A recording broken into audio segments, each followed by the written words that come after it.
Chapter 259. It was very difficult for a cultivator to break the realm. Prince Long Qing on the snow cliff and Ning Ke by the Daming Lake had to cultivate for years and wait for the right time to break the realm. But sometimes breaking the realm was very simple. For example, Ning Ke once comprehended the no-doubt state in one go and did not feel the hindrance between the three states at all. It was also very easy for the Taoism girl in the red dress to break the realm. The wind and snow condensed into a bundle around her waist. The grass and peach blossoms on the cliff seemed to bloom and wither. When the vitality condensed, she became a grand cultivator in the knowing destiny state. As everyone knew, the Tao addict, Yi Hongyu, was in a higher state than Prince Long Qing. Even Long Qing had reached the threshold of the knowing destiny state, not to mention her. She had stepped on the threshold a long time ago. But for some reason, she did not step over it. So when Long Qing was about to enter the knowing destiny state, she was not jealous or afraid. Because she could enter the knowing destiny state at any time if she wanted to. A strong wave of the aura of heaven and earth erupted in the depths of the verdant valley. It was mixed with a frightening talisman intent. Yi Hongyu floated above the snow cliff with her eyes closed. Her red dress fluttered in the air around her. Her beautiful face was full of serenity, as if she did not notice the movement in the distance.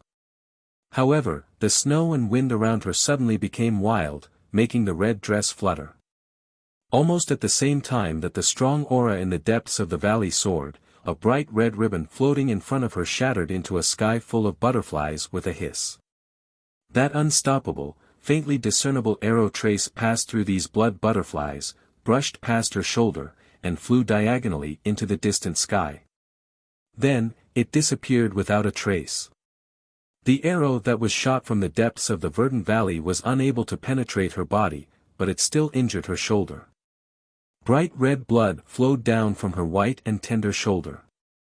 When the blood butterflies that filled the sky fell on the snowy cliff, the beads of blood had already flowed to her left hand, dripping down her fingertips. Before the blood could drip onto the snow cliff, it was caught by a white hand.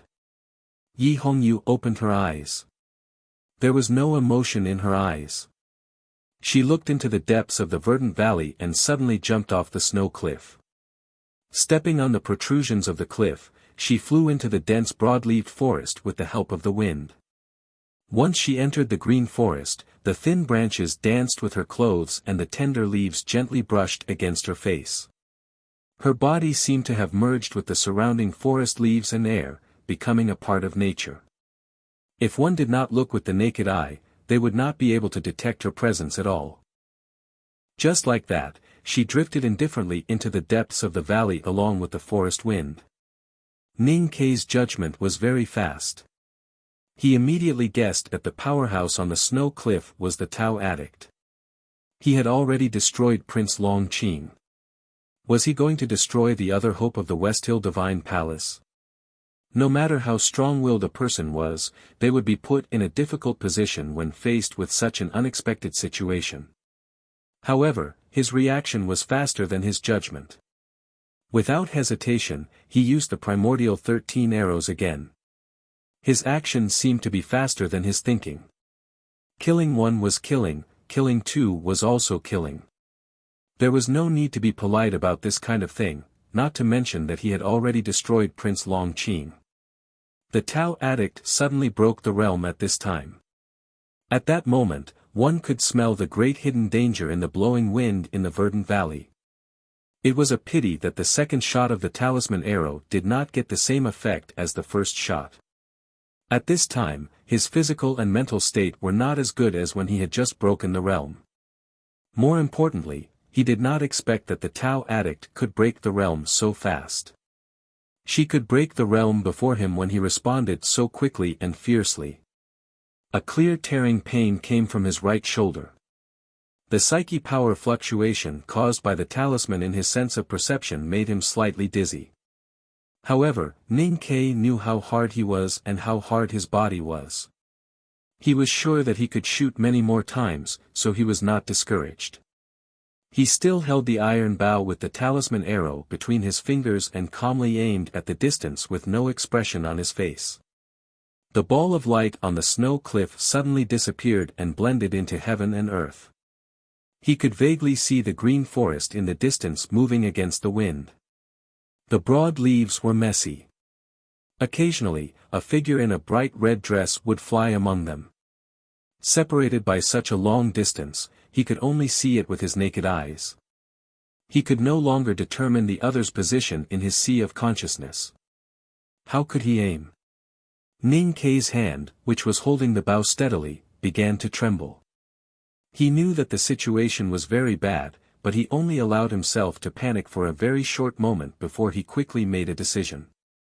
He put the iron bow on his back, picked up the quiver, and turned to run down the meadow. At the same time, he shouted, "Run!" Just a moment ago, he had been calmly and fearlessly drawing his bow, but in the next moment, he was running away like a frightened rabbit. Mo Shanshan's fingers, which had been constantly tapping and calculating, suddenly froze. Looking at the back of the fellow who had already run to the bottom of the meadow, she asked in confusion, "Didn't you say that you were going to kill people here?" His thick eyebrows gradually furrowed and he said, "A person who has passed the hermetic death will naturally not care about things like family." The Taoist who walked down the cliff was more powerful than before. Tang did not care. Although he did not know how the Taoist had broken through the life-death latch, he knew that people who had entered that state would often be much more indifferent to the things around them. Their Taoist heart would continue to be proud in a new way. Naturally, they would not break their promise easily. He looked at the verdant valley in the distance. After a moment of silence, he said, "The Tao addict is really amazing. I don't know how she could resist the temptation of breaking through the realm at such a young age. She even forcibly sealed her state in the see-through state for such a long time. Is it so important for her to catch up with my brother's lonely figure?" Tang Xiaotang did not understand and asked in surprise, "Forcibly sealed her state? Why did she do that?" Sometimes cultivation is like climbing a mountain. Sometimes it is like using a ladle to fill a lake. Sometimes it is like using a stone to fill the sea. It is all about perseverance and willpower. But the last step, the last ladle, and the last stone represent the lucky chance. Tang said, "Different lucky chances lead to different gains. The Tao addict has already reached the end. She is only one step away from the peak, one ladle away from the lake, and one stone away from the sea. But she has never completed the last step. She resisted the temptation of becoming a grand cultivator of knowing destiny with great perseverance and forced herself to stay in the see-through state. She meditated and cultivated thousands of Taoist skills just to wait for the last lucky chance." Tang Xiaotang asked, "Today she suddenly broke through the knowing destiny state.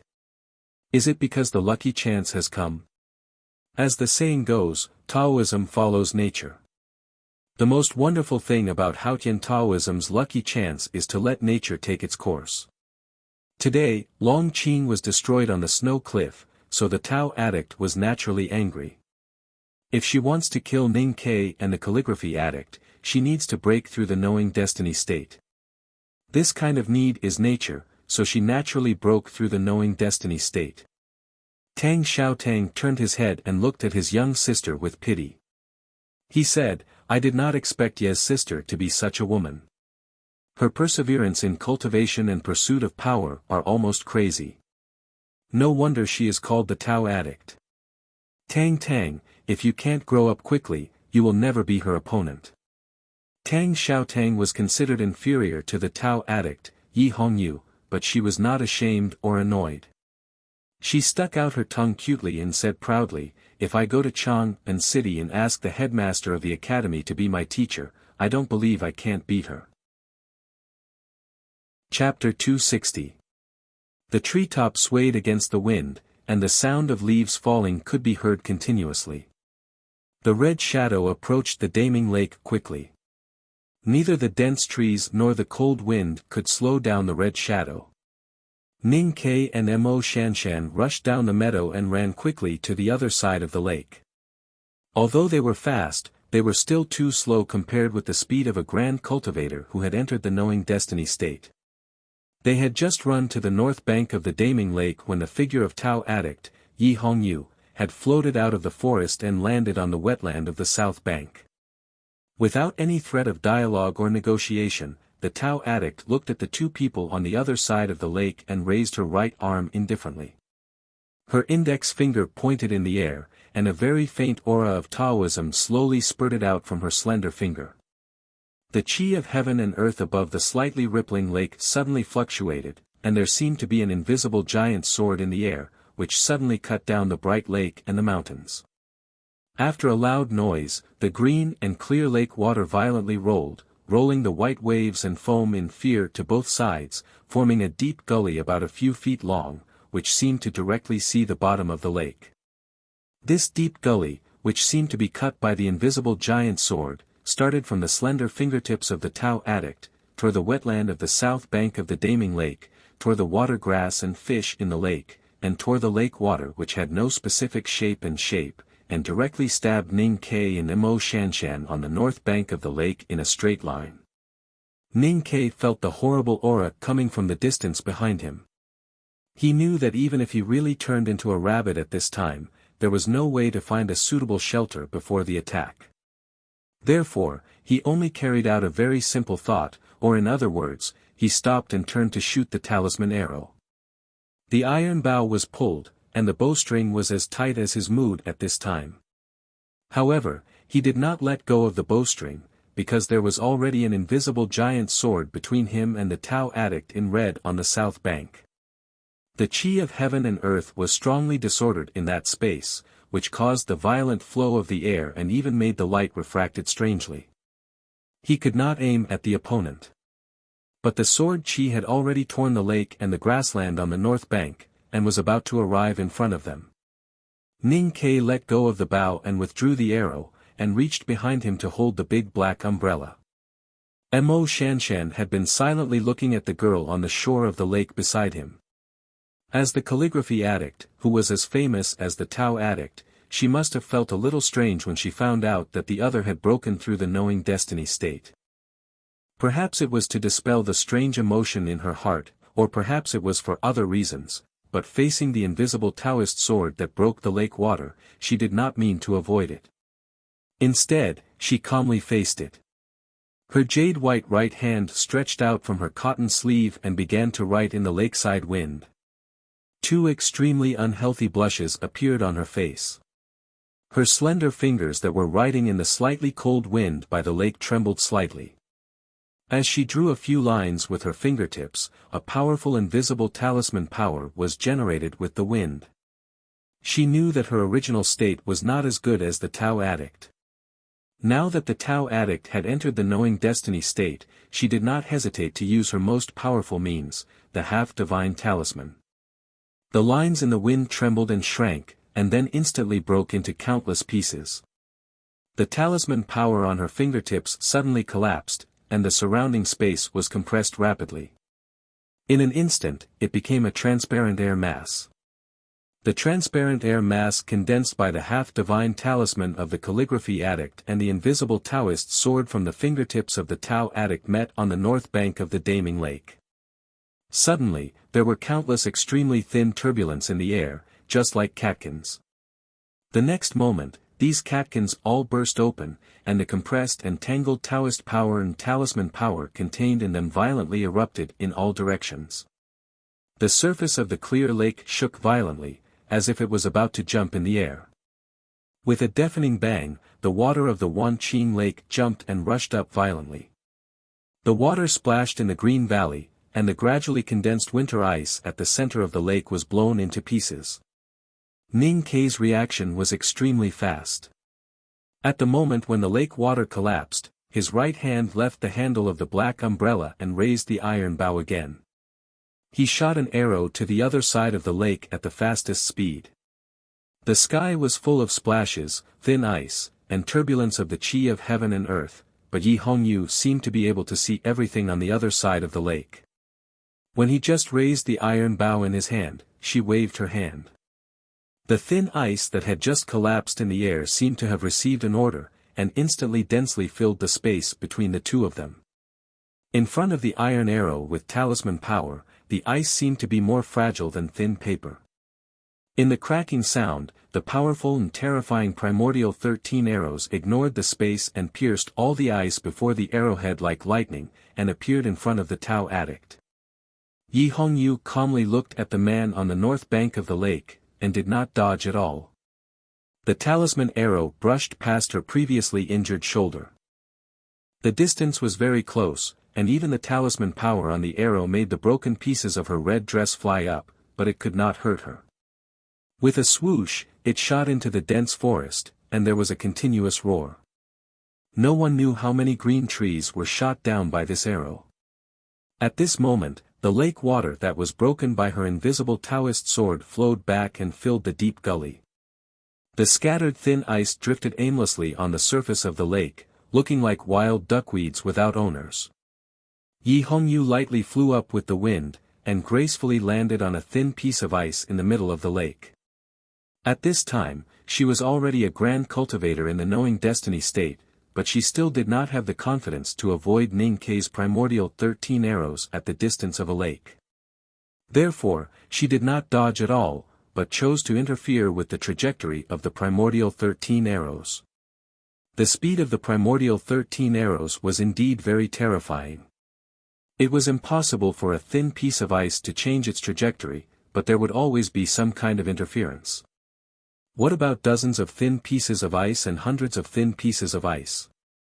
The Taoist bun of her black hair did not move in the wind, and the hair made her look delicate and bright. She stood on the thin ice on the lake and calmly looked at the other side of the lake. There was a very faint smile in her eyes, but there was not the slightest emotion in it.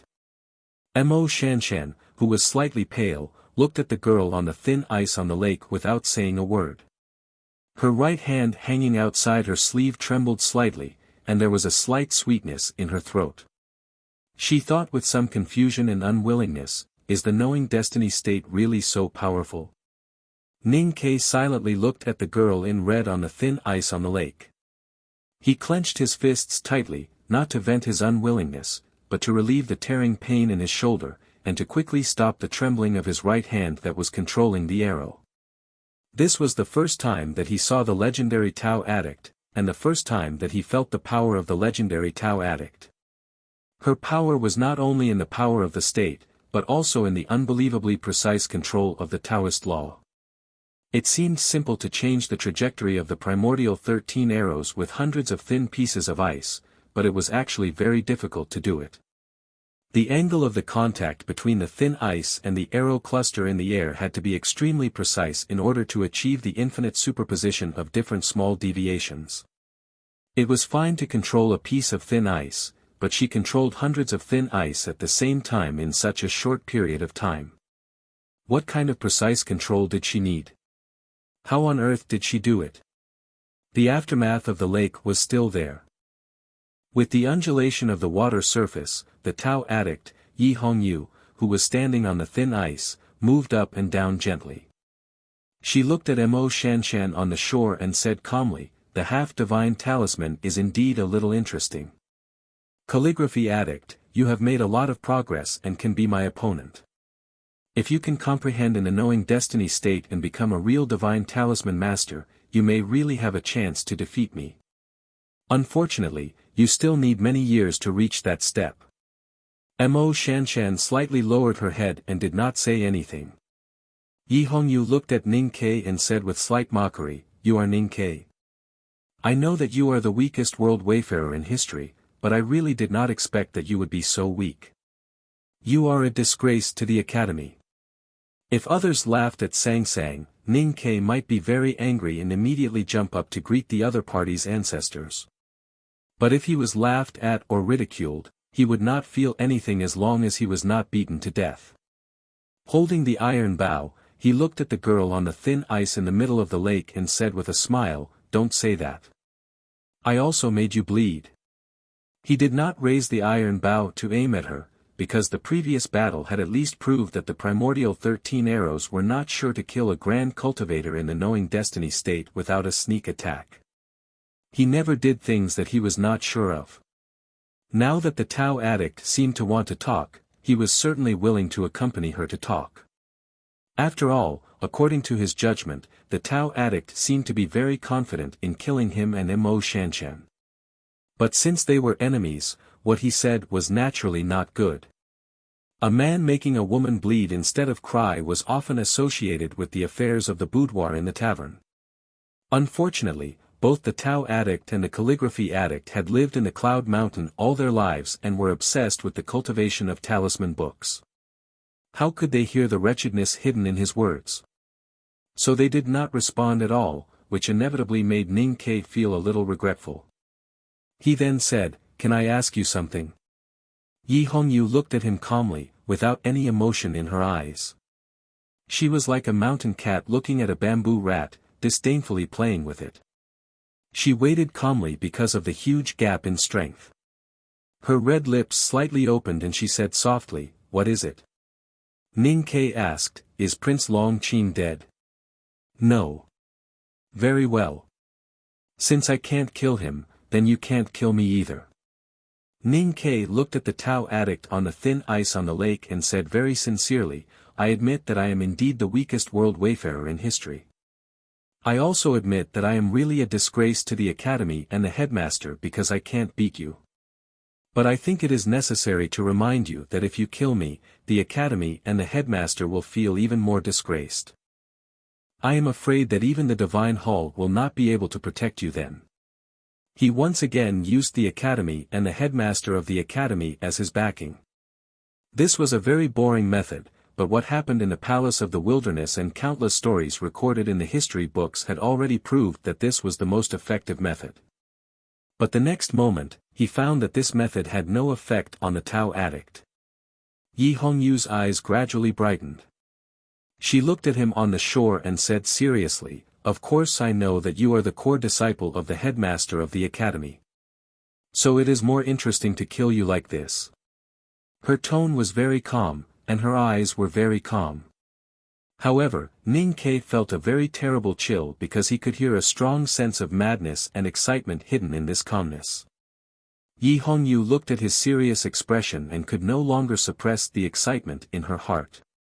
She gently touched her chest and said, "I have always wanted to kill a person from the second floor of the academy, but I can't find a reason. You have destroyed Longqing today, which is equivalent to giving me a reason. I am really very happy." Ning Ke felt a little dry in his mouth. He frowned and asked, "Aren't you worried about the war between the Divine Hall and the Academy?" Yi Hongyu said, "To be able to fight with the real powerhouses of the second floor of the Academy has been my biggest wish since I started cultivating." Ning Ke looked at the beautiful Tao addict on the thin ice and did not know what to say.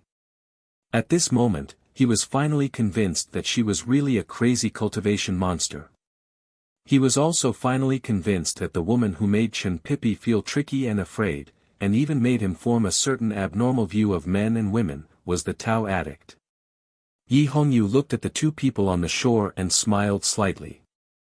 She looked charming and pure, and said sincerely, "I am very happy to have such an opportunity. So in order to express my gratitude to you, I have decided to kill you with my own hands. I am very tired. It is Monday. Sincerely, in order to express my anger at work, please vote for me with your recommendation votes. Thank you very much. To be continued. If you like this work, please come to Chidian.com to vote for me. Your support is my biggest motivation." Chapter 261. Looking at the Tao addict's expression and hearing her words, Ning Ke could not help but be stunned. He understood that it was really the moment of life and death. After a moment of silence, he looked at Mo Shanshan beside him. Mo Shanshan also happened to look at him. Their eyes met in the lakeside wind and they could see each other's true feelings. If the Tao addict had not entered the knowing destiny state, then even if the calligraphy addict and Ning Ke joined forces, they would not be so embarrassed, let alone be killed by the Tao addict. However, it was strange that Ning Ke and Mo Shanshan's eyes were slightly anxious, but there was still no fear in the current extremely dangerous situation. Yi Hongyu did not care about their eye contact because she was confident and crazy enough to knock them down and kill them in the deep valley of the mountains. The lake, which had just calmed down a little, began to shake violently again following her thoughts. The clear lake water was sucked up by an invisible tornado and slowly rotated around her graceful figure. The tail of the tornado left the surface of the lake and formed a transparent beam of water. Then, the surface of the transparent beam of water gradually showed dense wrinkles. The faint sunlight shone on it and formed countless light flakes that looked like silver scales. The beam of water circling around her waist was like a fish. With a flick of her slender fingers, the thin fish condensed by the lake water around her waist shot out like an arrow leaving the bow. It broke the slightly cold air above the lake and rushed to the two people on the north bank of Daming Lake with a horrible aura of heaven and earth. Mo Shanshan frowned and stared at the high-speed water fish. She put her left hand behind her back and stretched out her right hand from her cotton sleeve. She quickly drew several lines in the air with her index finger. She did not care about the rapid consumption of her psyche power and once again used the half-divine talisman without hesitation. The talisman power in the lakeside was strong. The water beam fish condensed by the Tao Addict's aura had pierced the shore. Just when it was about to touch the transparent air mass condensed by the half-divine talisman, a very bright light suddenly shot out from the depths of the transparent water beam. The light was as pure and sacred as Haotian's divine light. It was refracted by countless scales on the surface of the water fish and suddenly shone brightly. It instantly illuminated the verdant valley in Daming Lake, as if the sun in the sky had come here. The blazing light abruptly burst out, mercilessly piercing into Mo Shanshan's clear black pupils. The girl snorted lightly, her face instantly turning pale. Her ocean of consciousness was shaken, and her control over the divine talisman was weakened. Ning Ke did not expect that the thin fish-like water beam could have such a strange Taoist law effect. He only felt a light and then a sharp pain. He could not help but groan and almost fell to the ground. Sharp whistling sounds rang out one after another. Taking advantage of the weakness of the divine talisman, the fish-shaped beam of water, which seemed both real and illusory at the same time, kept moving forward with terrifying power. It seemed that it was about to tear the transparent mass of air apart. Concentrating her psyche into the water and using light to weaken the enemy was a very simple method, but it was extremely effective. It had to be said that the Tao addict, Yi Hongyu, had a perfect grasp of Taoism and meticulous calculation in battle. The Haotians and Hao Ning Mo's eyes were dazed by the Haotian. And was so K that they could not see. Fu was hit by the Quebec and was about it. However, at this moment, a powerful talisman suddenly appeared on the shore of Daming Lake. The talisman was calm and peaceful, but it was especially powerful because of its purity. The transparent water beam that came to the lakeside instantly froze. No matter how it struggled, no matter how the complicated scales on the surface of the water beam shed off and regrew, no matter how the blazing light refracted from the depths of the water beam became even more intense, it could no longer move forward. It was as if a giant hand between heaven and earth had coldly strangled the fish. The wind on the north bank of Daming Lake suddenly stopped, and the wisps of wind instantly disappeared. The air was suppressed by the powerful talisman and dared not to have any intention of flowing. Even the debris that was falling in the wind also stopped in the air. The stillness was not absolute stillness, but a kind of stillness that one could not break free from. Half a mu of the lake was trapped in this stillness. The restless lake water struggled to flow, but it could not flow out. The thin ice on the surface of the lake struggled to break, but it did not spread in all directions. Instead, it compressed inwardly, becoming smaller and smaller. A green leaf floated to the lake from the shore and was instantly torn into pieces by the talisman. However, it was tightly tied into a bundle and did not spread. It just became a mass of green furs, which looked extremely magical. There seemed to be countless ropes between the sky and the earth by the lake. They were so wonderful that they tied up everything and restricted their movements. Because the talisman was called the Binding Fu. The brocade pouch that Ning Ke held tightly in his left hand had been broken. There was nothing in the slightly charred mouth of the pouch. The divine talisman had been activated according to his mind and began to bind everything that could be encountered on the lake. Standing on the thin ice on the lake, the Tao addict's fluffy bright red Taoist dress was compressed by the binding fu and clung to her body. The thin and soft dress tightly wrapped around her graceful body, which looked extraordinarily beautiful and tempting. The red laces that usually fluttered in the wind had long since fallen to the ground, dispiritedly wrapping around her legs. The bright red laces intertwined with her fair and naked legs, revealing a somewhat sinister sense of beauty. Unfortunately, the water condensed by the talisman was still shining brightly. Ning Ke could not open his eyes for the time being. Otherwise, if he saw the tight dress of the Tao addict at this time, his eyes and mind would definitely feel very comfortable. Yi Hongyu knew what she looked like at this time. Of course, she would not think that the picture of the clothes clinging to her body and revealing her curves was beautiful and tempting. She only felt very embarrassed and angry. In addition to anger and embarrassment, she was more vigilant at this time. Because at this time she was facing a powerful complete divine talisman. Although it was far less powerful than that of a divine talisman master, she could not ignore it. This horrible binding fu could not bind her psyche power consciousness, but it had bound her body. At this critical moment, it was Imo Shanshan who took action again. Her 5 fingers on her right hand bloomed like an orchid and instantly dispelled half of the divine talisman that was fighting with the Tao addict's virtual fish. Then her left index finger suddenly stabbed out like a sword. A strong sense of dryness appeared on the lakeside. There was no flame in the air, but there was already a higher temperature than the flame.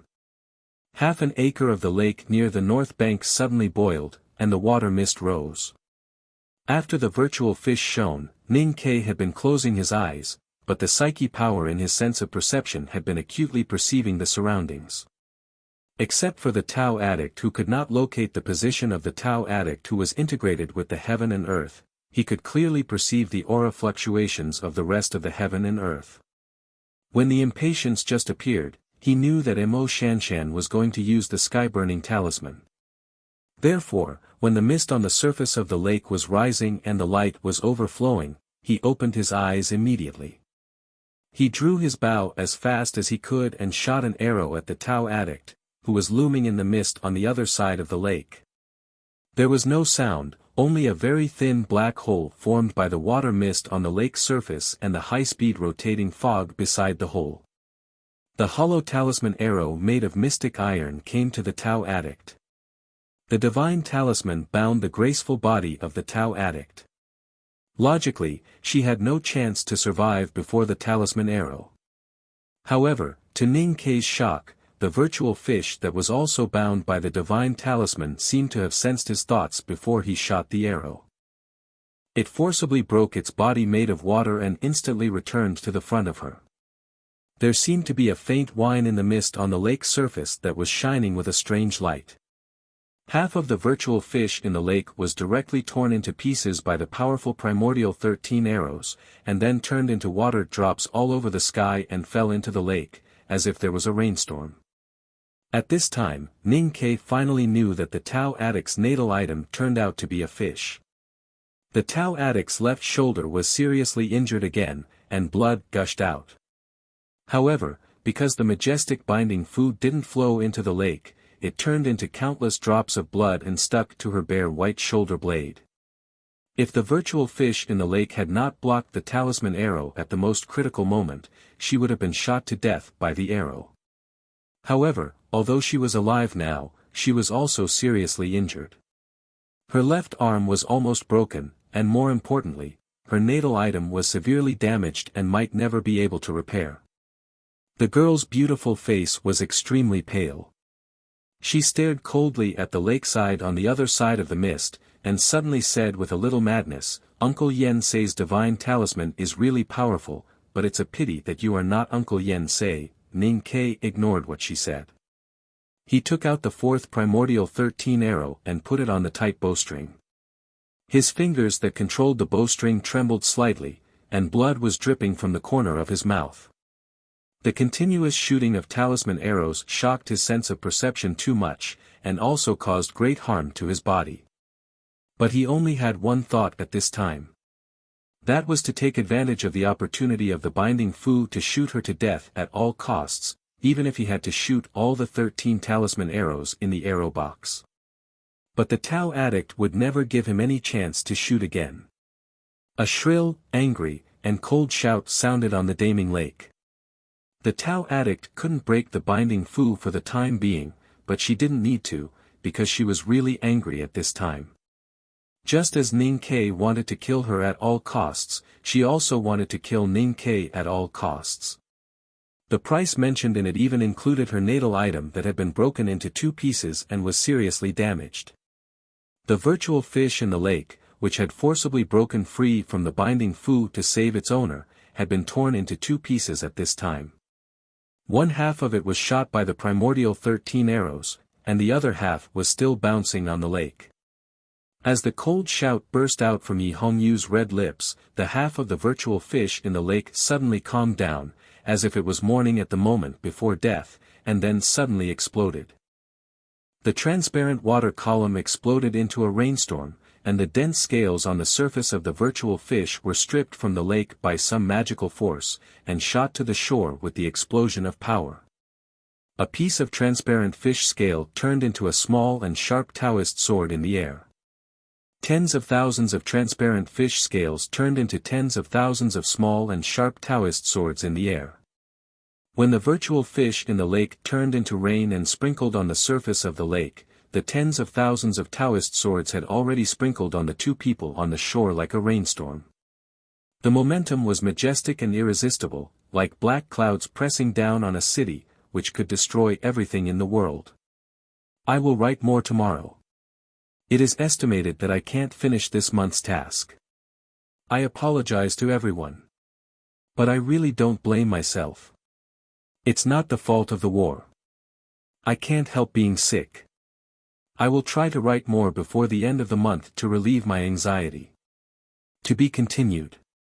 If you like this work, please come to Chidian.com to vote for me. Your support is my greatest motivation. Chapter 262. It was said that very high places were very cold. Yi Hongyu, the Tao addict, had a very high state. The tens of thousands of Taoist swords that she sprinkled on the lakeside like a rainstorm were also very cold. The swords condensed from the lake water were covered with a light frost and had already become ice. Tens of thousands of ice and frost swords covered the sky above the valley. A dark mass of swords arrived at the lakeside. At this moment, an umbrella flower bloomed in front of the thousands of swords. The flower was as black as the night sky, causing the thousands of swords to pale in comparison. At the critical moment of life and death, Ning Ke opened the big black umbrella. This choice was not unexpected, even like those tired of clichés. However, just like the clichés in articles were often the essence summarized by thousands of years of scholars, the big black umbrella was the same. It could bear the dust of the world and cover the sky. No matter how heavy the rainstorm was, it would not leak a trace. The small but sharp Taoist swords came densely and hit on the thick surface of the big black umbrella like a real rainstorm, making loud and dull sounds of impact. The Taoist swords could not pierce the surface of the umbrella. With the strong impact force, they broke into pieces of ice and then turned into mist and dissipated in front of the black umbrella. While holding the umbrella, Ning Ke pulled Mo Shanshan behind him. The big black umbrella was very big. The 2 of them half squatted under the umbrella. There seemed to be a semicircular dark night above their heads, leaving no gap. The Taoist swords could not pierce the big black umbrella, but the terrible impact accumulated on the umbrella remained on the surface of the umbrella. Then, along the umbrella handle made of an unknown material, it was transmitted to Ning Ke's hands that were tightly holding the handle. He lowered his head and frowned. His arms kept trembling and his fingers turned pale. He had exhausted all his strength, but still could not resist the strong impact from the surface of the umbrella. Tens of thousands of Taoist swords formed a complicated sword array in the air by the lakeside. They fell in order and bombarded continuously. The speed became faster and faster. Even the ice and frost swords had a bright red tail, as if they were burning. The handle of the big black umbrella slipped from Ning Kei's fingers and hit his chest heavily. Accompanied by a painful groan, blood dripped from the corner of his mouth, but his left hand tightly gripped the middle of the umbrella handle, his right hand tightly gripping the ribs of the black umbrella like iron wire, and his chest pressed against the umbrella handle. The bombardment of the Taoist swords continued, and the power coming from the surface of the big black umbrella grew stronger and stronger. His fingers, which were clinging to the umbrella ribs, were gradually cut and bleeding, and were even about to sink into his fingers. Ning Kei stared at the white bones vaguely visible in the bloody flesh. His cheeks turned pale because of the severe pain, and even his body began to tremble. However, he still did not intend to let go. He had always been ruthless to himself, especially at critical moments of life and death.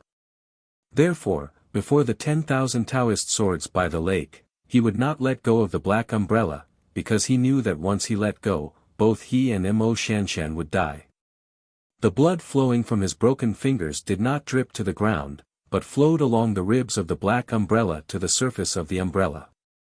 Suddenly, a light appeared in his sense of perception.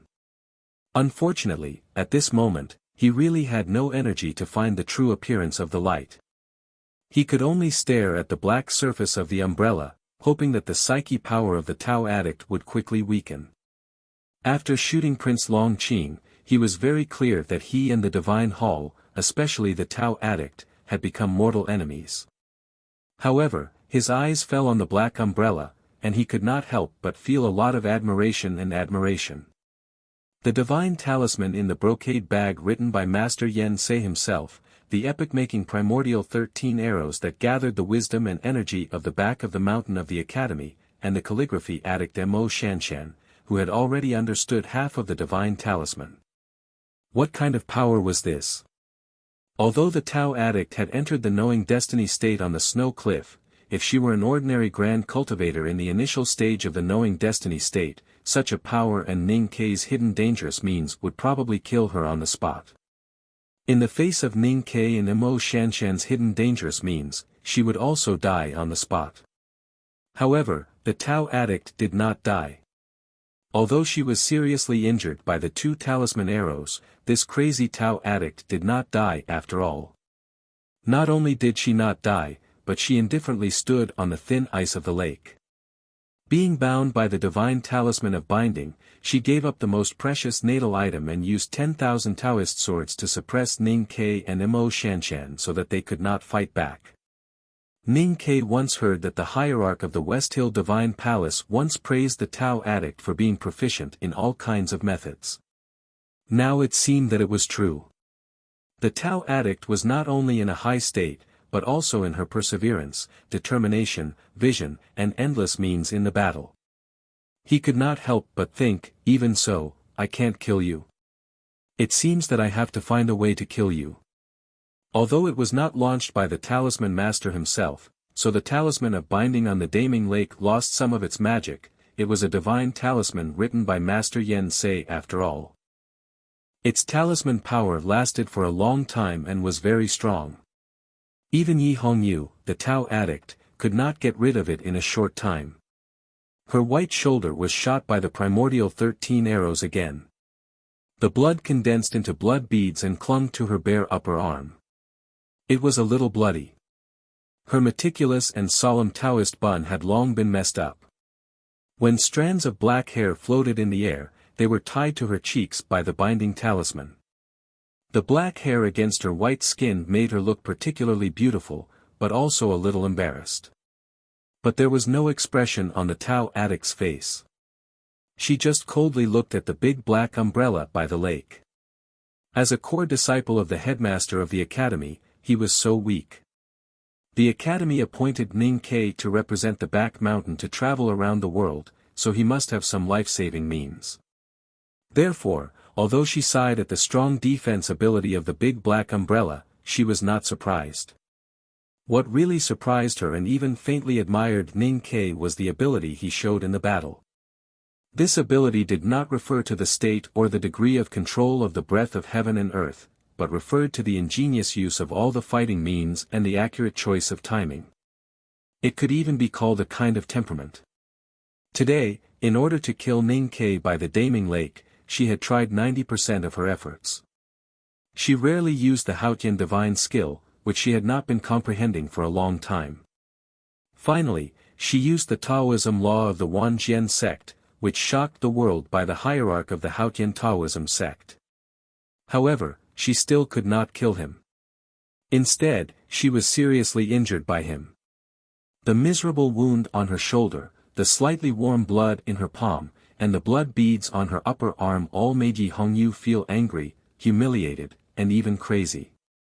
But her eyes began to burn like the swords formed by the frozen water scales, revealing a fanatical coldness. Only when facing an opponent who was truly worthy of respect would such a look appear. In order to prove her Tao, she searched for powerhouses on the Peach Mountain of West Hill and searched for the descendants in the wilderness of the world. Over the years, she had fought with many powerhouses, but very few of them could win her respect and even admiration. Because in her view, those so-called powerhouses only had the state and powerful strength, but did not know how to use them. They were as worthless as pedantic scholars. Until today, she met Ning Ke and found that the weakest world wayfarer in history was an extremely rare cultivator who understood the true meaning of fighting. Although his state was still low, as long as his state improved a little, he would definitely be extremely powerful when proving his Tao by life and death. She was very sure of this inference, because she was such a person. The big black umbrella trembled under the Taoist swords of the rainstorm by the lake. It seemed that it would collapse at any time, but it did not. The water mist that the ice swords turned into became thicker and thicker, and gradually buried it. The Tao addict looked at it expressionlessly, and said very seriously in her heart, "Even this can't kill you? It seems that you really have to die." Yi Hongyu was obsessed with Tao and with proving her Tao. How to prove her Tao? Only life and death, so she fanatically pursued fighting. Ning Ke was obsessed with life and death. Why did he want to die? He could only avoid death. So he fought desperately. Although the reasons were different, the apparent temperament formed was somewhat similar. If they could know each other's childhood, they would probably know that they were the same kind of people. Because they had the same temperament and philosophy, they admired each other and had a deeper desire to kill each other. Because it was not easy to kill, they respected each other and had to kill each other. The Taoist swords attacked the black umbrella, and the black umbrella resisted the Taoist swords. Standing on the lake, the Tao addict could not move her body, and the wound on her shoulder was still bleeding. She did not know when her psyche power would be exhausted. Hiding under the umbrella, Ning Ke could not move his body, and the wound between his fingers kept bleeding. He did not know when he could not hold the umbrella tightly. As time passed, Yi Hongyu's face was pale, but there was no sign that her psyche power was exhausted.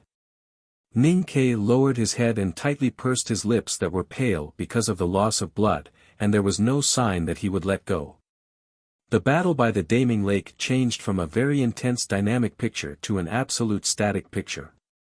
Except for the sword and the umbrella, the hidden danger was getting more and more intense. As long as one side could not hold on, it would be the time of destruction. The situation seemed to have entered a deadlock. Both of them were so fierce that they could not see the end of this deadlock. It seemed that survival or death could only depend on who could hold on to the end. In this case, a female talisman master seemed to be forgotten. But she was the calligraphy addict, so how could she be forgotten? In fact, the person who finally solved this deadlock was her. Mo Shanshan stood up and stood outside the big black umbrella. Ning Ke was astonished. Looking at the dense Taoist swords coming toward her, the female talisman master calmly bit her finger and let the blood drip from her finger. Then she gently stretched out her finger in the air. With her movement, the Taoist swords stabbing toward her suddenly slowed down a little. The blood dripping from her slender fingertip was strangely suspended in the air. Chapter 263. The ancient aura surged up from the mountain and pierced the gray sky. But it suddenly converged at the moment when it was about to touch the sky. The floating snow on the top of the snow-capped peak flew gradually, and the aura of the verdant valley was in chaos. The strong wind danced wildly in the air and swept everything in a flash. The Tao Addict's thousands of ice swords, the Calligraphy Addict's half-divine talisman, the binding talisman released by Ning Ke crushed the bag, and the boiling lake water were all swallowed up by the wind and disappeared without a trace. Ning Ke and Mo Shanshan were directly shaken by the soaring aura. They woke up after a moment of dizziness. Looking at the thick fog covering the sky and the earth, he could not help but feel a little cold. This kind of horrible aura was not like the power that a human could exert. Even a powerhouse at the peak of knowing destiny state could not do this. The quiver and the bag were still beside him. He was shocked and puzzled. This violent aura directly swallowed everything, including the aura of the Tao Addict. But why was he still intact and not hurt? What is this talisman? Ning Ke could not suppress the shock in his heart and looked at Mo Shanshan beside him and asked. Mo Shanshan raised her sleeves to wipe the blood dripping from the corner of her mouth and shook her head. Previously, she used her blood as ink to write the half-divine talisman to attack the Daming Lake, which caused the change in the valley. However, it seemed that she did not expect such a result. Listening to the silent surroundings, she found that she could no longer hear the waves of the Daming Lake. There was some lingering fear in her dark eyes. She trembled and said, "It has nothing to do with me." The two supported each other and stood up with difficulty. Their sight was full of mist, and they could not see clearly where they were. Ning Ke did not understand her words and looked at her with an inquiring look. Mo Shanshan coughed slightly and felt the ancient aura still lingering in the thick fog. She said with awe and longing, "This aura is the power released when the front gate array of the Devil's Doctrine is opened. I just tried to open the array, but I did not expect that the power released by opening the array would be so strong." The front gate array of the Devil's Doctrine was opened. Ning Ke was shocked. A few days ago on the snow cliff, Prince Long Qing had said that it would take some time before the front gate of Devil's Doctrine would open. These days, he had been comprehending Tao by the Daming Lake, but he did not feel any signs of the front gate of Devil's Doctrine opening. He did not expect that Mo Shanshan had the ability to see through the big tactical formation of the front gate of Devil's Doctrine and make it open in advance. Thinking of this, he looked at Mo Shanshan with a burning gaze. He thought that the three addicts in the world were indeed worthy of their reputation. Usually, they looked gentle, and there was nothing special about them. However, at the critical moment, they could always bring too many surprises. The Calligraphy Addict had really reached the realm of the talisman tactical circle. Being stared at by Ning Ke's scorching eyes, Mo Shanshan was not used to the admiration in his eyes. She lowered her head shyly and explained softly, "You have been comprehending Tao and breaking the realm by the lakeside these days, and I have nothing to do. So I have been looking at this front gate tactical array for a long time by the lakeside, so I have understood some things." She lowered her head and continued to whisper, "And this is not the main tactical array, but the hidden tactical array outside the front gate." Although Master Yen Sei had once said that talismans were tactical arrays, and Ning Ke had also been used as a coolie by Seventh Sister to repair the back mountain tactical array of the academy, his knowledge of tactical arrays was still extremely poor, and he did not understand the hidden tactical array at all. However, he was very clear that the situation had fallen into a desperate situation under the attack of the Tao Addict, Yi Hongyu. Mo Shanshan opening the front gate of the Devil's Doctrine was equivalent to directly breaking the deadlock, which was more important than anything else. Ning Ke sighed with emotion and said, "The Tao Addict is really powerful. After entering the knowing destiny state, even you and I together are no match for her." It's a pity that you are here, so the Daming Lake is a wrong battlefield for her.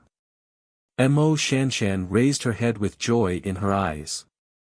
From the frontier fortress of the north of Yan Kingdom to the depths of the wilderness, she always felt that compared with Ning Ke, she was only a calligraphy addict, but did not play much role. She could not help but feel a little sad. At this time, after receiving Ning Ke's praise, she confirmed that she had played a role, so she said softly, "I was just trying." Ning Ke said with a smile, "Excessive modesty is arrogance." Mo Shanshan nodded with a smile. Looking at the thick fog around them, Ning Ke slightly frowned and asked, "What should we do next? If the front gate of the Devil's Doctrine has been opened, how can we get in?" The fog was so thick that it blocked all vision. The chi of heaven and earth was so chaotic that even the sense of perception could only perceive a very chaotic area. In such an environment, he did not even know where he was at this time, let alone find the front gate of the Devil's Doctrine. Was he still in the Verdant Valley, or had he been shaken to other places by that aura? Mo Shanshan closed her eyes and stretched her slender fingers out of her cotton sleeves into the fog. She slightly bent her fingers to calculate and perceive. After a moment, she opened her eyes and frowned, saying, "Let's wait for the fog to disperse." There was always time for the fog to disperse. It did not take long before the change in the chi of heaven and earth caused by the opening of the front gate of the Devil's Doctrine was gradually diluted by the real world. The fog in the air was the first to disperse, and they could vaguely see the high sky. For some reason, the originally gray snow clouds had already dispersed, revealing a corner of the blue sky. The fog dispersed faster and faster. From the blue sky to the snow-capped peak and then to the peak, Ning Ke continuously saw the lush greenery from the blue sky to the snow-capped peak. Looking at the snow-capped peak that he had seen for a few days and the relative position, he was shocked to find that the place where he and Sang Sang were standing it should be the center of the Daming Lake. However, the soles of their feet were clearly touching the ground. How could they be in the lake? Where did the water of the Daming Lake go? If the lake water was directly evaporated by the power of the opening of the front gate of the Devil's Doctrine, there should be mud under their feet. However, the hard and thick feeling was obviously a little strange. The fog continued to disperse from the sky to the land, and they could already see the green broad-leaved forest by the lake. Looking at the height of the forest, Ning Ke was more and more sure that they were at the bottom of the lake with a lower terrain, and he became more and more confused. However, at this time, he had no time to think about the answer of the mysterious disappearance of the Daming Lake. Seeing that the fog gradually dispersed and the green forest gradually appeared, he pulled the bow and arrow again as fast as he could. He endured the sharp pain in his shoulder and ignored the blood still flowing between his fingers. He vigilantly searched the surrounding scene with his eyes and psyche power. His vision became clear again, and the frenzied chi of heaven and earth fluctuated calmly. It meant that the things that protected him like a trench previously did not exist. The Tao addict could find him at any time and launch another attack. The front gate of the Devil's Doctrine had been opened, but neither he nor Mo Shanshan were seriously injured because of it. Naturally, he did not believe that the powerful and crazy Tao addict would suffer any serious damage. The sharp and cold arrowhead of the talisman arrow moved steadily and slowly, aiming at all directions in the clear vision. It was ready to leave the tight string and shoot at the red dress that suddenly appeared. However, when the fog dissipated, he still did not find Yi Hongyu's figure, no matter with his eyes or psyche power. He did not even hear the slightest noise. The whole green valley became extremely quiet. It was not absolute silence. There was the sound of spring water and gurgling water, which sounded intermittently around the surroundings. Ning Ke did not know where the Tao addict had gone, but his intuition told him that it should be temporarily safe. He slowly pulled back the bow and looked at Mo Shanshan beside him. He took a few steps around, and the soles of his boots stepped on the gravel, making a rustling sound. At this time, they were indeed at the original bottom of the Daming Lake, but they were not stepping on black mud or silver fine sand, but dense stones full of edges. A few days ago, when he was comprehending Tao and breaking the realm by the Daming Lake, he found that the quiet lake was not very large. However, walking at the bottom of the dry lake today, he found that it was actually very large, like a giant hollowed-out stone bowl. It was a quiet lake in winter a moment ago, and the next moment it became a dry gravel ground. This was really an incredible and magical scene. However, thinking that the Devil's Doctrine's front gate was an unknown place, Ning Ke and Mo Shanshan did not show too much emotion, although they could not suppress the shock in their hearts. After a moment of observation, the two finally found out where the lake water had gone. There was water in the gravel under their feet, but it was just a very thin and shallow layer. It seeped in a certain direction along the cracks of the gravel, and then gradually converged into a flat stream, flowing to the low-lying place, and finally disappearing in the center of the lake. Nothing strange could be seen at the center of the lake, but the fact that so much water could be released in such a short period of time inevitably gave people a strange feeling. It was as if there was an ancient beast opening its greedy mouth there. Ning Ke and Mo Shanshan looked at each other, and walked toward the center of the lake, following the direction of the flowing water. However, after a few steps, he suddenly frowned, and his feet seemed to be filled with lead, and he could no longer lift them. Mo Shanshan, who was beside him, became extremely pale, and seemed to be in extreme pain. "What's going on?" Ning Ke felt the frightening aura, and frowned as he looked around, but he could not see anything unusual. There was a gravel at the bottom of the lake, and there was indeed nothing unusual. There were only stones. These stones were of different sizes and shapes. Some were hollow like works of art carved by the wind, some were round like drums, some were slender like a forest, and some looked strange and indescribable. Some stones were covered with thick moss, and some were as smooth as jade. However, no matter what kind of stones they were, there was no trace of lake water on them, as if they had not been soaked in the lake for thousands of years. The stones all over the mountains and valleys appeared in their sight, as if they appeared in their chests at the same time. Chapter 264. Ning Ke stood among the stones all over the mountains and valleys, feeling the aura. He covered his chest and frowned slightly. He did not speak for a long time. At this time, his chest seemed to be stuffed with dozens of hard pebbles, which were about to reach his throat. It was so suffocating and uncomfortable that he could not speak. Previously, he did not understand Mo Shanshan's words that the stone array tactics was a stone. It was not until these stones of different shapes filled his eye sockets and blocked his chest and abdomen that he realized that the so-called stone array tactics was the unfairness in his chest and abdomen that he did not know why. The unfairness eventually condensed into stones and could not be carefree. Stone was the most common and the most unusual thing in the world. It existed silently between heaven and earth for thousands of years. It could grow grass, but the grass was a foreign object. It could crack, but it was still a stone. Even if it was weathered into gravel, it was still a descendant of stone. Its body was so strong and pure as if it would never change. Ning Ke looked at the thousands of stones between heaven and earth and could not help but think of some words that his master, Master Yen Sei, once said: "Pavilions and terraces will always be blown away by wind and rain, but the stone foundation will not be destroyed for thousands of years. It seems to be dirty, but it is extremely clean."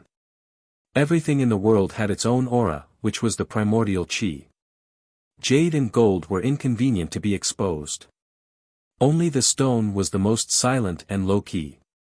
Its aura was strong but deep inside, and it was never willing to release it wantonly. Therefore, for cultivators, the stone was the most difficult existence to perceive, and it was even more difficult to control. Thinking that these stones had existed quietly for countless years at the bottom of the lake, in the sea, in the mountains, under the ridges, and kept their own aura, but did not want to be known by heaven and earth, Ning Ke suddenly understood something. The cultivation method of Devil's Doctrine absorbed the aura of nature into the body, which was equivalent to creating one's own world in the body. In the doctrine of Haotian, this was a great blasphemy and disrespect, so it was called the devil by the world. How similar were the stones in the Great Blockage Formation to those who cultivated the cultivation method of devil's doctrine.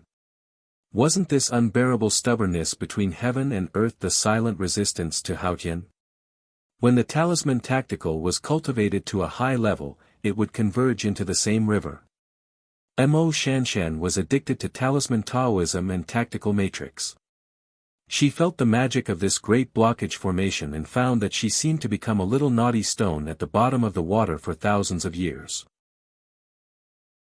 The aura of the great blockage formation made her pale face show a sense of exhaustion, but she didn't care about the pain in her body at all. She looked around at the scattered stones and concentrated on the secrets hidden among them. Ning Ke looked at her tightly knitted eyebrows and shook his head, saying, "These stones imply a certain attitude. I think the person who had the ability and courage to set up this great blockage formation could only be the great divine priest of light who went to the wilderness to preach, but eventually betrayed Haotian and founded the devil's doctrine." Mo Shanshan raised her head, and her beautiful slightly round cheeks were full of surprise and puzzlement. After a while, she understood that since this was the front gate of devil's doctrine, the superior who set up the great blockage formation was certainly related to devil's doctrine. She believed in Ning Ke's inference. Although she was a little regretful that such a beautiful and magical big formation was created by the people of devil's doctrine, she didn't think too much about it. Her mind quickly immersed itself in the stones in the mountains and valleys again. The bottom of the lake was dry and gravel, and there were tens of thousands of stones lying in the wilderness. This kind of scenery was not beautiful, but in the eyes of the calligraphy addict, it was beautiful beyond compare. It contained great wisdom that made her heart palpitate. How to pour the stone array tactics in the heart. Looking at the tens of thousands of stones lying between the sky and the earth, the girl looked intoxicated and murmured, "That person used thousands of hectares of lake water to cover the sharp edges of the great blockage formation with the lake water.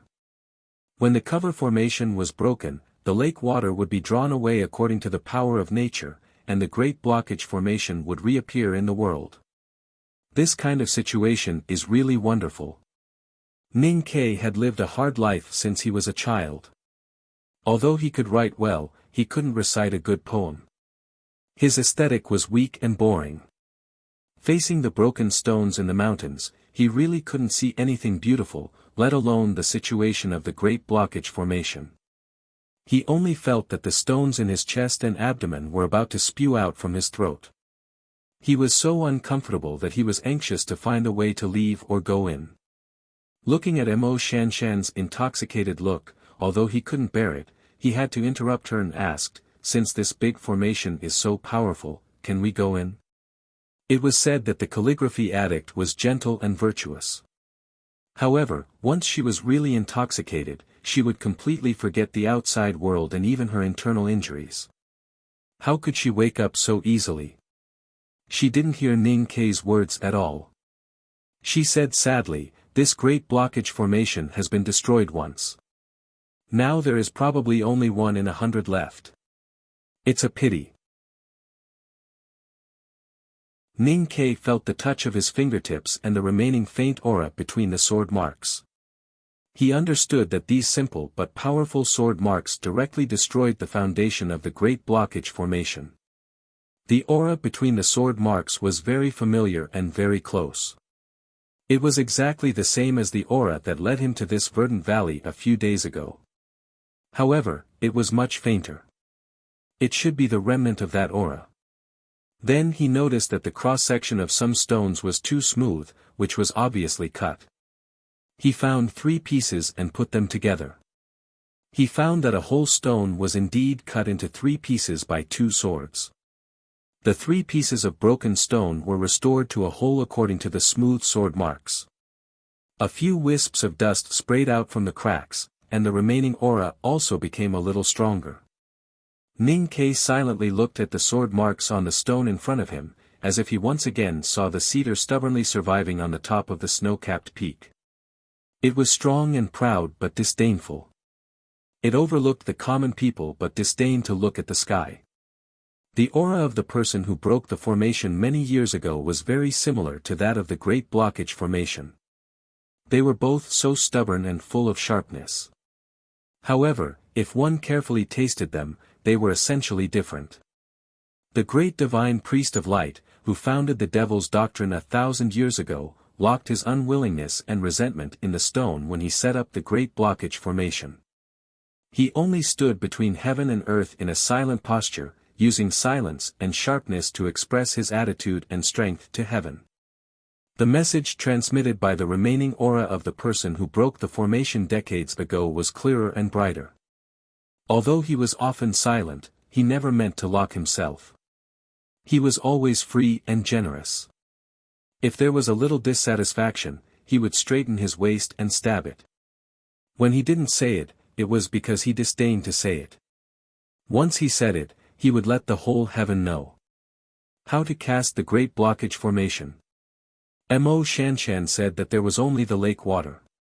Ning Ke looked at the sword marks on the stone and knew that there was another answer, at least there was one many years ago. Decades ago, it was still this verdant valley, and the lake water was still in it. Suddenly, a strong wind blew, and the tactical array of the front gate of Devil's Doctrine was activated.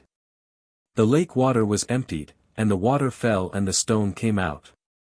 When the stone came out, the Great Blockage Formation appeared. It stretched between heaven and earth and blocked the way of the world. A scholar in a green robe rode a little black donkey and walked in the world. Suddenly, the road ahead was blocked.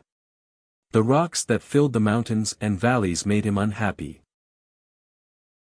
So he drew out the sword at his waist and cut the legendary Great Blockage Formation into pieces. Then, he rode on the little black donkey and continued to curse the heavens and the earth. His eyebrows and spirits were equally high, and he was very happy. How to cast the stone array? Just the righteous chi in his chest was enough. Decades later, Ning Ke knelt before the sword mark on the stone and kowtowed 3 times respectfully. The familiar aura of the sword mark condensed into a mountain in his sense of perception. The mountain was high but not dangerous, similar to the big mountain behind the academy. It made his eyes slightly sour and his chest filled with endless emotions. Such a person was indeed worthy of second brother's worship with his life and Mistress Jian's memory with the rest of her life. Naturally, he was also worthy of his unreasonable and vicissitudes of pride from his knees to the top of his head. This chapter is so satisfying to write. There are so many characters in this story that fit my aesthetic standards. I feel so good when I write about them. Today is Monday. Please support me with your recommendation votes. Thank you. To be continued. If you like this work, please come to Chidian.com to vote for me. Your support is my biggest motivation. Chapter 265. At this time, Mo Shanshan was still immersed in the shock brought by the Great Blockage Formation and did not notice Ning Quebec. She looked at the stones all over the mountain and valley and gradually frowned. She said, although it has been destroyed, the residual array intent is still strong. It is impossible to calculate it clearly in a short time. Do you still insist on going inside? Their goal was to enter the front gate of the Devil's Doctrine to find the tomes of Arcane. Especially now that they had confirmed where the strong and distant aura came from, Ning Ke naturally would not give up halfway. He looked at her and asked, "Can we still retreat?" Mo Shanshan looked at the stones around her in silence. After a moment of calculation, she nodded and said, "We have just entered the array. If we retreat, we may not be able to retreat anymore. I don't know what kind of dangers are hidden inside." Ning Ke looked at the mottled sword marks on the stones in front of him and suddenly said, "Do you believe in fate?" Mo Shanshan was slightly stunned and did not know why he would ask such a question at this time. Ning Ke looked at her and said, "Now I believe in fate more and more. I entered the wilderness and came to this valley with a calligraphy addict who is proficient in tactical arrays. I believe that fate has already made arrangements for this." Mo Shanshan understood what he meant. At this moment, Ning Ke suddenly sensed something. He suddenly turned around, pulled the iron bow and put a talisman arrow on it. He aimed at a direction far away from the stones and the arrowhead was pointing at the red shadow. Tao addict Yi Hongyu appeared again. She stepped on the angular stones barefoot and quickly swept in this direction. Her bare legs under her red dress were tight and straight. Her left shoulder was still bleeding and her face was a little pale. It seemed that the outbreak of the aura of heaven and earth when the great blockage formation was activated had caused some damage to her, but not too serious. The red dress flew and whistled. The distance between them seemed to be far but was actually very close. Logically speaking, they should have come into contact immediately. However, it was very strange that the Tao addict's trajectory inexplicably changed between the stones. She was moving forward in a straight line, but on the way, she turned to the right and then stopped and began to circle. Yi Hongyu stopped and stood on a stone in silence. She probably understood that it was because of the tactical array. Then she looked up at Ning Ke and Mo Shanshan and said, "You are so lucky." If the front gate of the Devil's Doctrine had not been activated, Ning Ke and Mo Shanshan might have been stabbed into two pools of blood by the Tao addict's Taoist swords. That was why she said that they were lucky. The great blockage formation was really magical. They were standing opposite each other and could hear each other, but it was not real. Ning Ke aimed the primordial 13 arrows at Yi Hongyu and confirmed that the light between the rocks was refracted in a strange way. Even the space was distorted and he could not hit her. Action and reaction always complemented each other. The primordial 13 arrows could not aim at the Tao addict, and the Tao addict naturally could not find their real location in this pile of rocks. After confirming this, Ning Ke put away the iron bow and nodded to the Tao addict on the stone not far away, as if she was just a passerby. Then he left silently with Mo Shanshan and walked toward the place where the water fell. As the two walked deeper into the center of the lake, the remaining water between the soles of their boots and the gravel became thinner and thinner. However, the intent of the array stones between the rocks became stronger and stronger. The chi of heaven and earth was extremely impeded here. The invisible and intangible air seemed to have sharp edges, which made every simple breath very painful. Ning Ke rubbed his cheeks that were numb because of the blockage in his chest and abdomen. He asked Mo Shanshan, she should think of going to the place where the water fell. Do you think it is possible that she is faster than us? Mo Shanshan's face was pale, and her slightly sparse eyelashes looked so weak. She said softly, I can find some paths in the great blockage formation, but she can't. Only a person with a strong heart could walk to the end of his own path, and a person with a strong heart would naturally be stubborn and proud in some aspects. At this time, Mo Shanshan was calculating the tactical array and her mind was exhausted. However, the indifferent words of, she can't, naturally revealed a bit of strength. Hearing this, Ning Ke immediately felt relieved and continued to help her move forward. They walked cautiously and slowly in the rocks. As time went by, Mo Shanshan's mind became more and more scattered, and her body became weaker. Although she still forcibly kept her mind clear and pointed in the direction, she was almost unable to stand even if she was supported. Ning Ke looked at her pale cheeks and slightly trembling long eyelashes. He shook his head and directly carried her on his back. Without waiting for her to speak, he directly said, I'm relatively sturdy, so I can hold on for a while. Mo Shanshan gently agreed and did not resist. She slowly leaned her face on his shoulder, and her black hair poured down from Ning Ke's chest like a waterfall. She closed her eyes and calmly looked as if she was sleeping, only occasionally pointing in the direction. The array intent in the rocks was rugged, and the sharp air directly penetrated into the body from the air, which was extremely uncomfortable and painful. Moreover, he had to carry a person on his back at this time. Although Ning Ke said he could hold on, in fact, he was almost unable to. However, he had once walked on the difficult mountain road in the back of the Academy's mountain, and he had walked on many similar painful roads. More importantly, every time he really could not hold on, he could occasionally see the clear sword marks and moss on the stones beside the road, which would instill a strong motivation and courage in his body. Decades ago, that person broke into the front gate of the Devil's Doctrine with only a sword.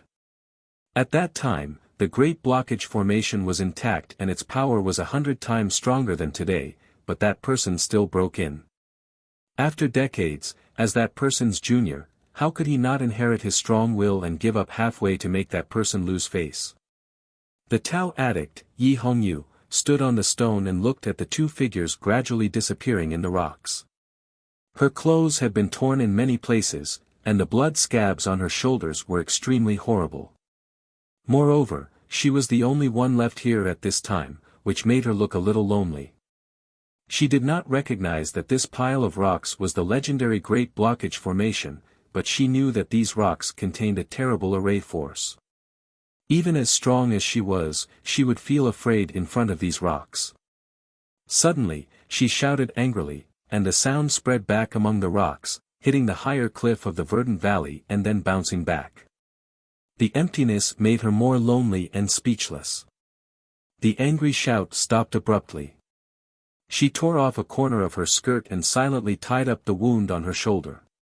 She ignored the spring breeze under her body and jumped off the stone, following the last thin layer of water, and walked to the center of the lake. The hierarch of the West Hill Divine Palace had once praised this girl for being proficient in all kinds of dharma. However, although she was obsessed with cultivation, she could never touch the world of talisman arrays. She only guessed that the front gate of the Devil's Doctrine should be at the beginning of the bottom of the water, in the center of this dry lake. However, she did not know how to get through this pile of rocks and reach the place she wanted to reach. Based on the sight on the stone and the perception of psyche power, she made her own judgment. However, after a few steps among the rocks, she found that she had lost her direction again. The various kinds of rocks scattered around her were like the peach trees at the southern foot of the Peach Mountain. They had the magical ability to distort space.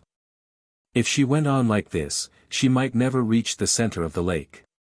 Perhaps she would be trapped in this pile of rocks forever, until she finally broke down and died of thirst and madness. Yi Hongyu looked behind her and confirmed that there was still a chance of survival if she left this pile of rocks. Chapter 266. In the verdant valley, beside a dry lake, on top of a pile of rocks, Tang Xiaotang untied the beast's tail on her collar, revealing her white and tender face. She listened to the sound of a sword breaking the rocks and asked, "Brother, is the tomes of arcane really inside?" Tang shook his head and said, "I don't know."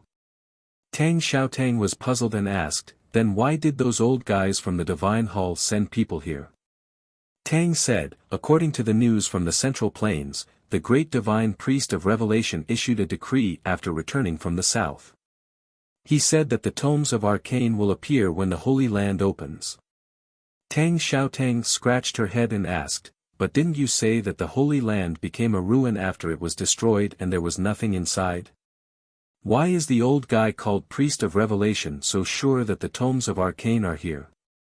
Tang said, "The three great divine priests of the Divine Hall each have their own profound attainments. The great divine priest of Revelation sensed the will of Haotian.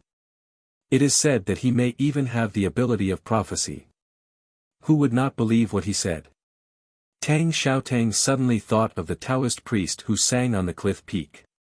She did not know why there was a trace of fear in her heart. She asked, "Brother, do you think that person will come to snatch the tomes of arcane?" Tang Xiaotang was silent for a long time and shook his head. "No, because there is someone more important than the tomes of arcane in his heart." As time went by, the night grew longer in the extreme north of this world, and the weather became colder. In this mountain abandoned by Haotian, the verdant valley that had disappeared for decades reappeared. The Daming Lake was emptied, and the legendary Great Blockage Formation was reactivated. The Chi of heaven and earth was attached to the snow-capped peak and pointed to the sky. How amazing it was! The chi of heaven and earth caused by the reopening of the front gate of the devil's doctrine was extinguished in a very short time, but this wave still spread out of the vast snow mountain and spread to more distant places. In the wilderness on the outskirts of the Tianqi Mountains, black soil and white snow mixed together. Occasionally, one could see dead beasts on the snowy ground. The cold winter wind was like a knife blowing against the tents, making them flutter. They themselves were the sharpest hunting knives. Yi Su walked silently between heaven and earth. The ordinary Taoist robe on his body was as smooth as a cliff wall, completely unaffected by the cold wind. He seemed to be walking normally with his knees raised, but in an instant, he walked more than 100 feet straight. His footsteps landed on the floating snow without leaving a trace, and he floated like an immortal. At this time, there was a thin layer of ice floating on the surface of the lake.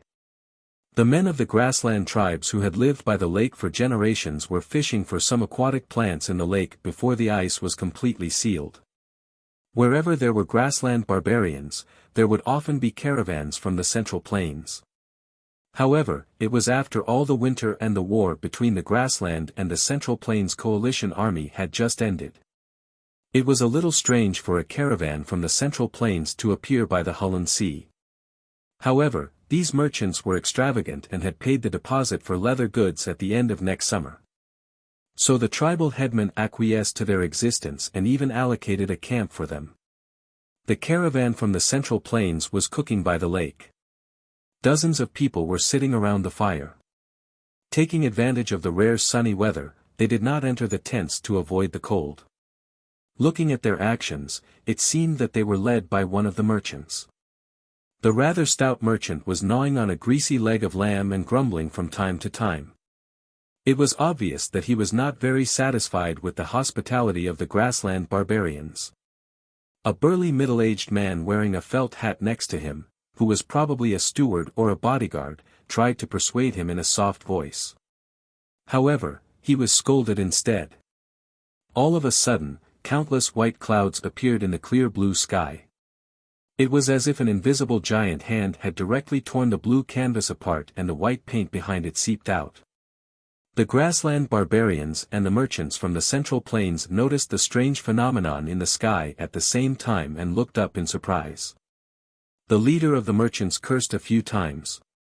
The well-built middle-aged guard with a respectful expression narrowed his eyes as he looked at the clouds in the sky. His expression gradually turned solemn.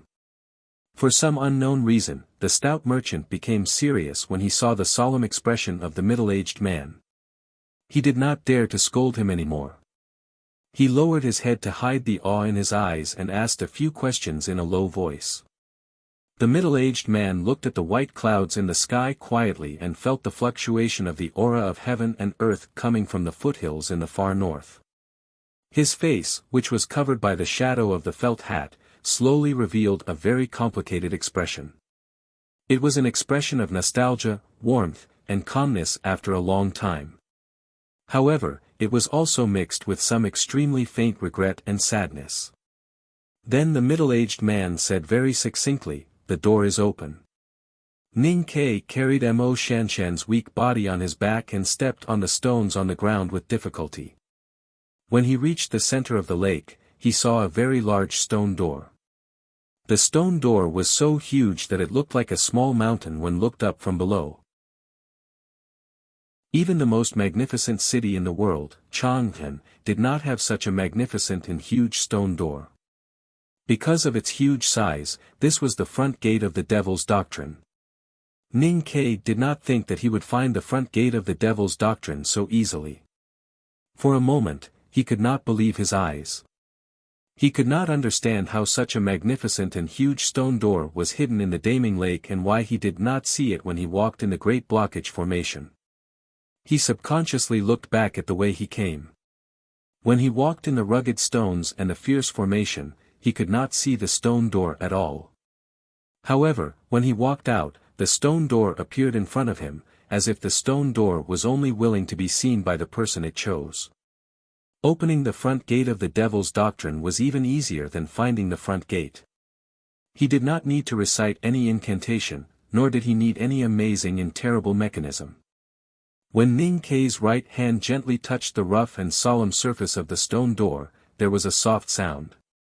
Countless years of accumulated dust splashed out from the cracks of the stone door, and then the stone door slowly opened. Ning Kei looked up at the snow-capped peak, which was even more towering and majestic than before. Then his eyes met Mo Shanshan's shocked and weak eyes, and he stepped in. Majesty, solemnity, solemnity, grandeur, holiness. This kind of special feeling was often built on a huge scale.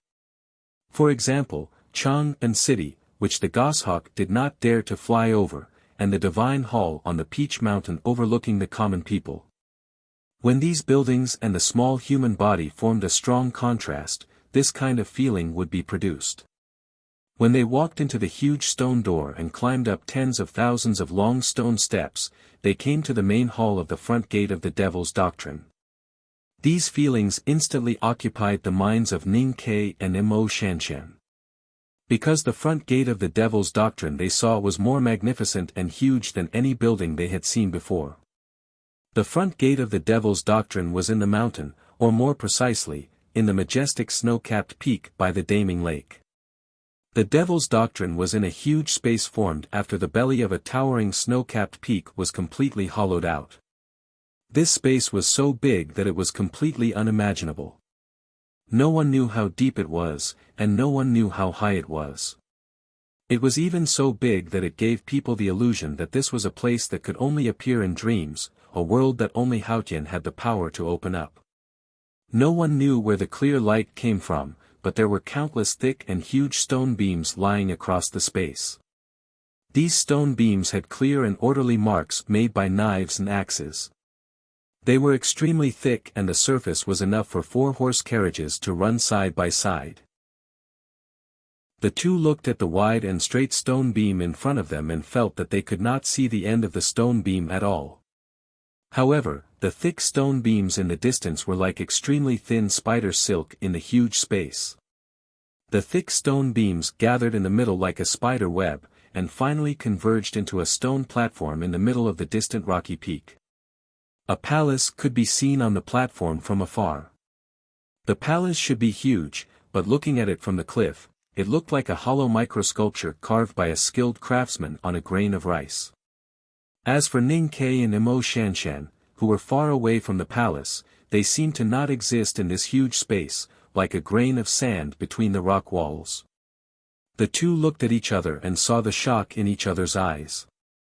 In the face of such an incredible and magnificent existence, no one would be able to suppress a sense of awe.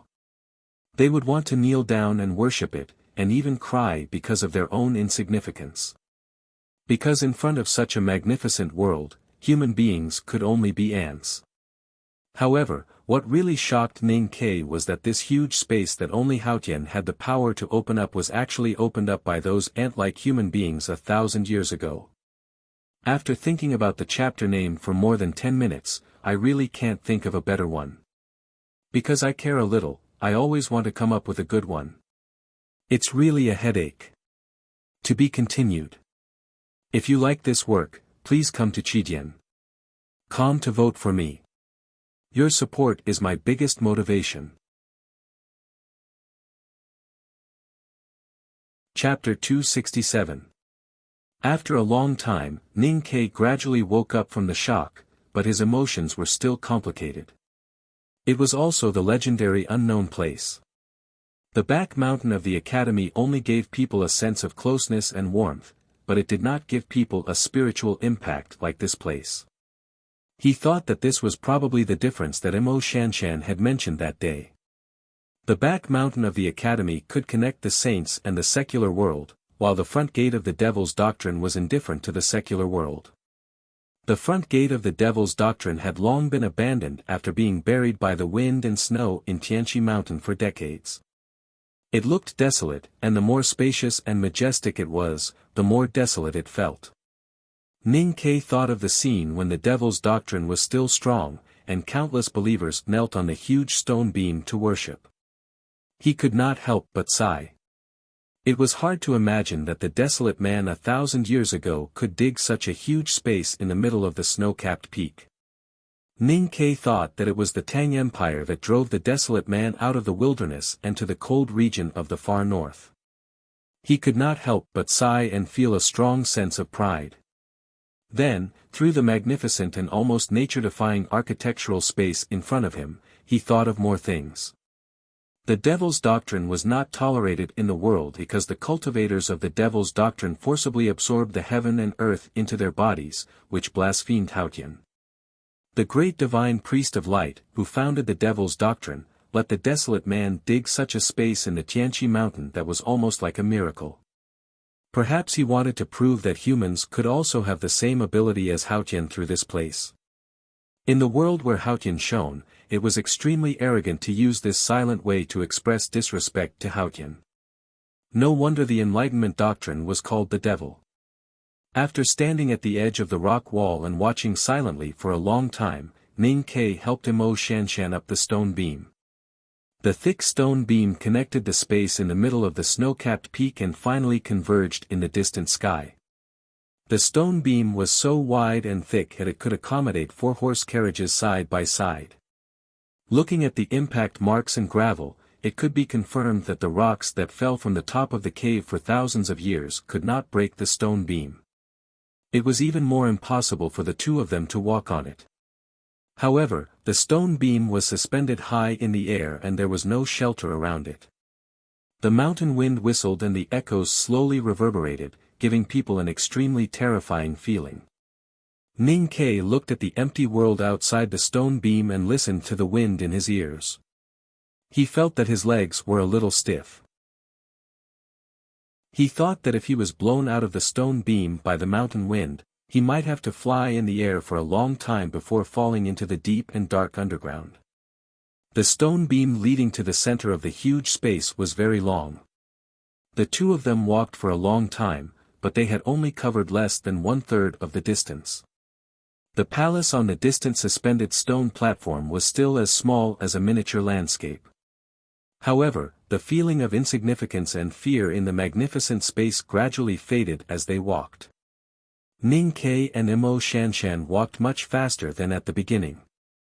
He could even spare some attention to look at the scenery around the stone beam, even though the stone beam was completely dark and empty. There was no scenery at all.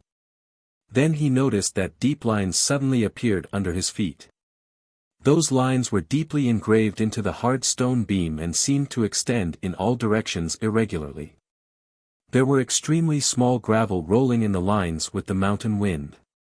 Ning Ke looked at it carefully with the help of the light falling from above.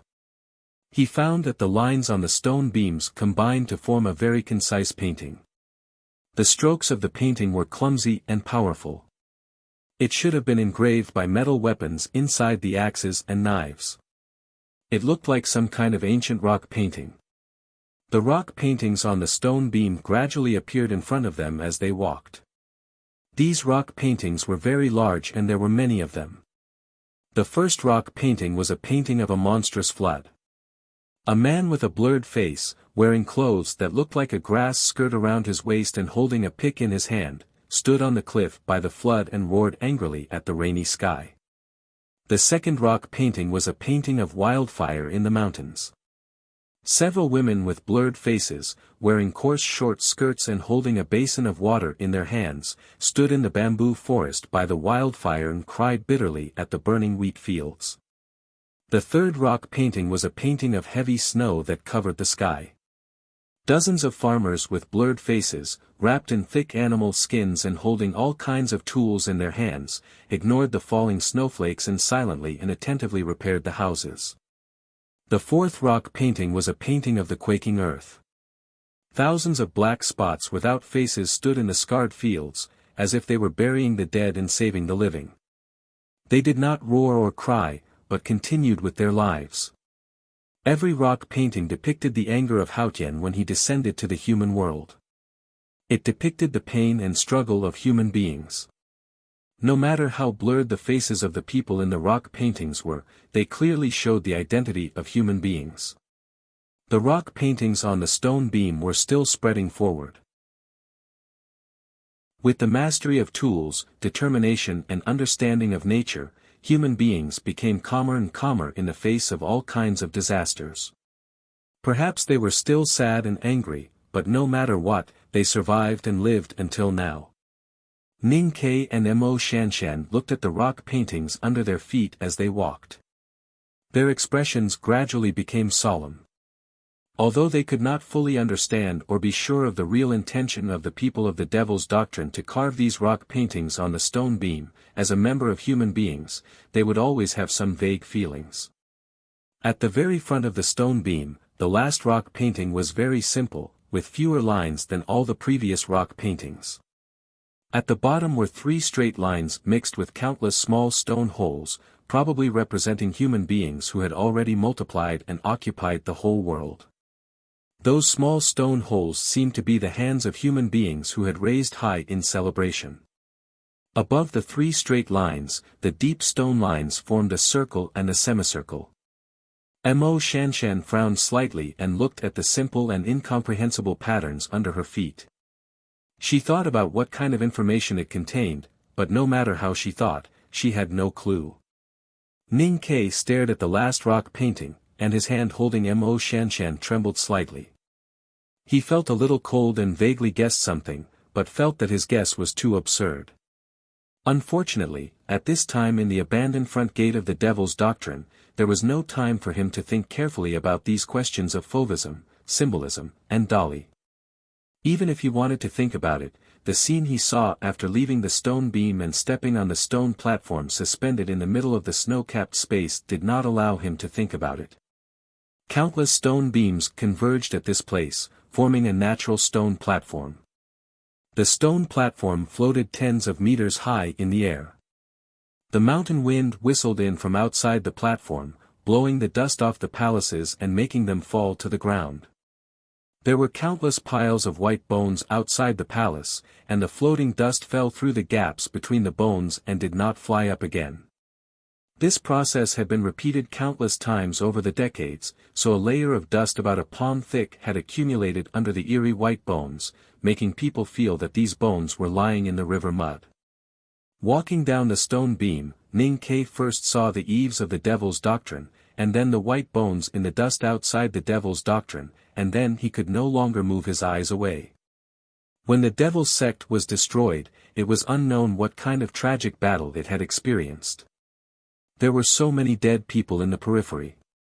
As time passed, these corpses had already turned into white bones.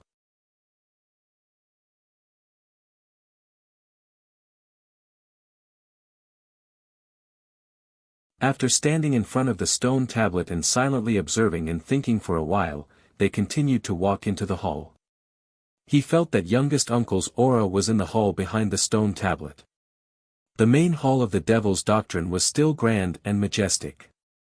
The seemingly simple structure of the stone beams was painted with complicated oil paintings, which naturally gave it a sense of sacredness. There were hundreds of stone statues on both sides of the wide passageway. They were carved with strange gods and devils that were rarely seen in the countries of the Central Plains. The passageway gradually became deeper and deeper, but it was still dry without a trace of moisture. Fortunately, when the desolate man built this place, the design of ventilation and daylighting was particularly exquisite. Ning Kai and Zhou Batong could still see things with their eyes after walking hundreds of steps inside. As they went deeper into the main hall of the Devil's Doctrine, the aura that moved Ning Kai became stronger and stronger, gradually becoming a kind of real existence. He looked ahead silently, not knowing what he would see later.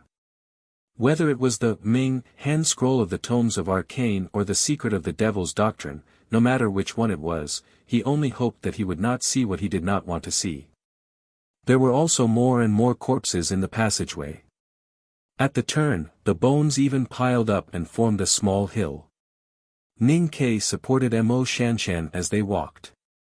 Looking at the increasingly deep sword marks on the wall, he could not help but feel his heart palpitate as he imagined the bloody battle that had happened here in the past.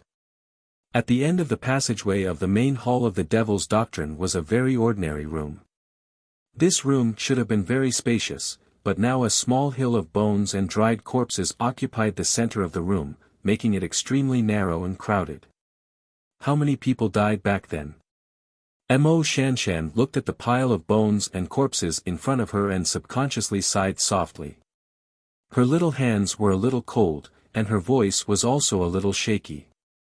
As the core disciple of the Divine Hall's master of calligrapher, she had never liked or sympathized with the devil's doctrine. However, today, even she could not bear to think about the despair of the devil's doctrine back then.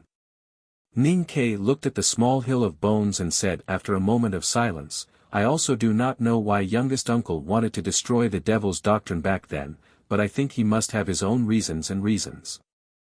At this moment, a voice suddenly sounded from the depths of the pile of bones. Many times in the world, there are many things that actually do not need a reason or a reason. Because those reasons, if you look at it from another perspective, are often delusional.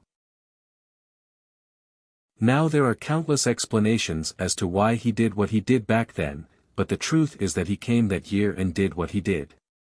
This room originally only had the silent pile of bones and the silent sword marks on the stone walls. It was so quiet that it seemed as if it did not belong to the human world. Therefore, the voice that suddenly sounded was very faint but very clear. This voice was very soft and very weak, with a sense of neutrality and peace. However, in the ears of Ning Ke and Mo Shanshan, not only was it very clear, but it was more like a thunder, which had nothing to do with the quiet environment. The verdant valley had disappeared from the depths of the vast Tianqi mountains for decades. The Daming Lake had disappeared for decades. The front gate of the devil's doctrine had also been isolated from the world for decades. According to the knowledge and speculation of the world, this place had long become a ruin and it was impossible for there to be any life. This was also what the two saw.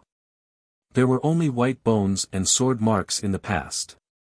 Who would have thought that there was actually someone alive here? Ning Ke was shocked speechless. He pulled Mo Shanshan behind him as fast as he could, and then he pulled his bow and arrow, aiming at the pile of bones with his most powerful weapon. Looking carefully, he found that there was a person in the pile of bones. The person was very old, so old that his hair and teeth were all gone. Only 2 strands of extremely long white eyebrows were fluttering on his face, almost reaching his shriveled chest. The person was wearing an extremely old monk's robe, which had long been tattered, hanging in front of his body like his eyebrows. The person was very thin, so thin that his chest and abdomen were sunken, and his limbs were as thin as firewood. There was no muscle or fat on his body, and his craggy bones were wrapped in a thin layer of skin. In particular, his deep eye sockets looked like 2 terrifying black holes. However, the gaze from the eye sockets was so compassionate and warm. Except for the thin and tight skin that had lost its elasticity and luster, the old monk was no different from the bones around him. Therefore, it was very difficult to find him sitting in the pile of bones. There were 2 very thin iron chains that pierced through the old monk's broken drum-like abdomen, and the other end was nailed to the hard wall behind him. The blood from decades ago had already turned black, smeared on the threads of the monk's robe. This scene was very strange, and the old monk in the scene was very terrifying. Ning Ke's fingers trembled slightly, and he almost let go of the bowstring and shot an arrow. Mo Shanshan covered her mouth tightly, and almost screamed out loud, if not for the compassionate and warm gaze of the skinny and terrifying old monk. "Who are you?" Ning Ke pulled the bowstring tightly, and aimed at the old monk in the pile of bones as he asked nervously. This was the front gate of the devil's doctrine, which had been isolated from the world for decades. It was really hard to understand the sudden appearance of such an old monk. This old monk was so skinny, and yet he was still alive. This was beyond the scope of ordinary people's thinking. And anything that was beyond common sense and incomprehensible usually contained great danger. "Who am I?" The old monk slowly raised his head, and the iron chains that pierced through his abdomen clanked. Perhaps it was because of the pain in his body, a trace of pain appeared on his skinny face. The gaze in his deep eyes was still warm, but with a sense of loss and reminiscence. After a long time, a trace of understanding suddenly appeared in the old monk's eyes.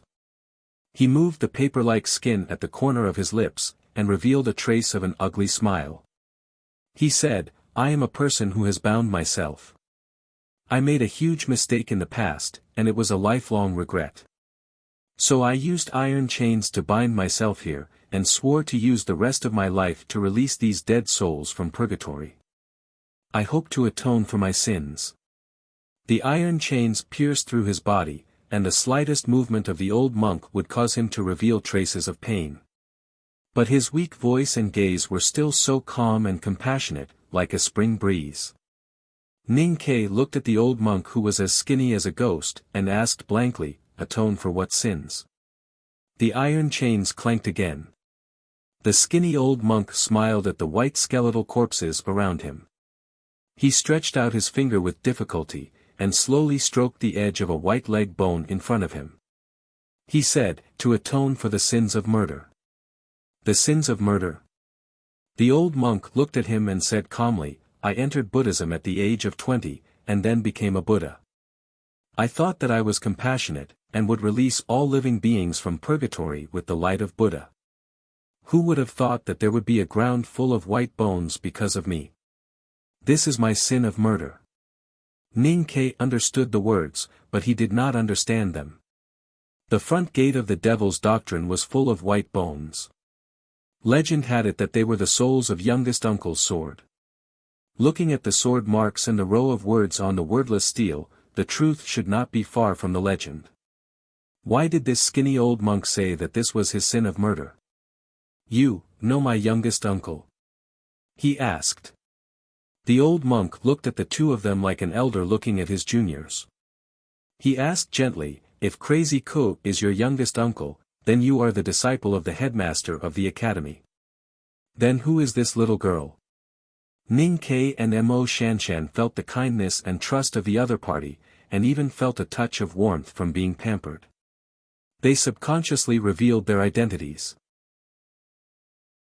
The old monk sighed softly and said, "I thought that I would spend the rest of my life in the long atonement day and would never see anyone again. I never thought that I would meet an old friend again. So, the front gate of the devil's doctrine is open." Then he looked at Ning Ke and said in confusion, "You are this generation's world wayfarer of the academy? It seems that you have just entered the see-through state 10 days ago. How can your state be so low? Is the academy getting worse with each generation?" Then, the old monk looked at Mo Shanshan and said with a sigh, "Sitting on the bone mountain, I don't hear the morning drum and evening bell, and I don't know how many years have passed.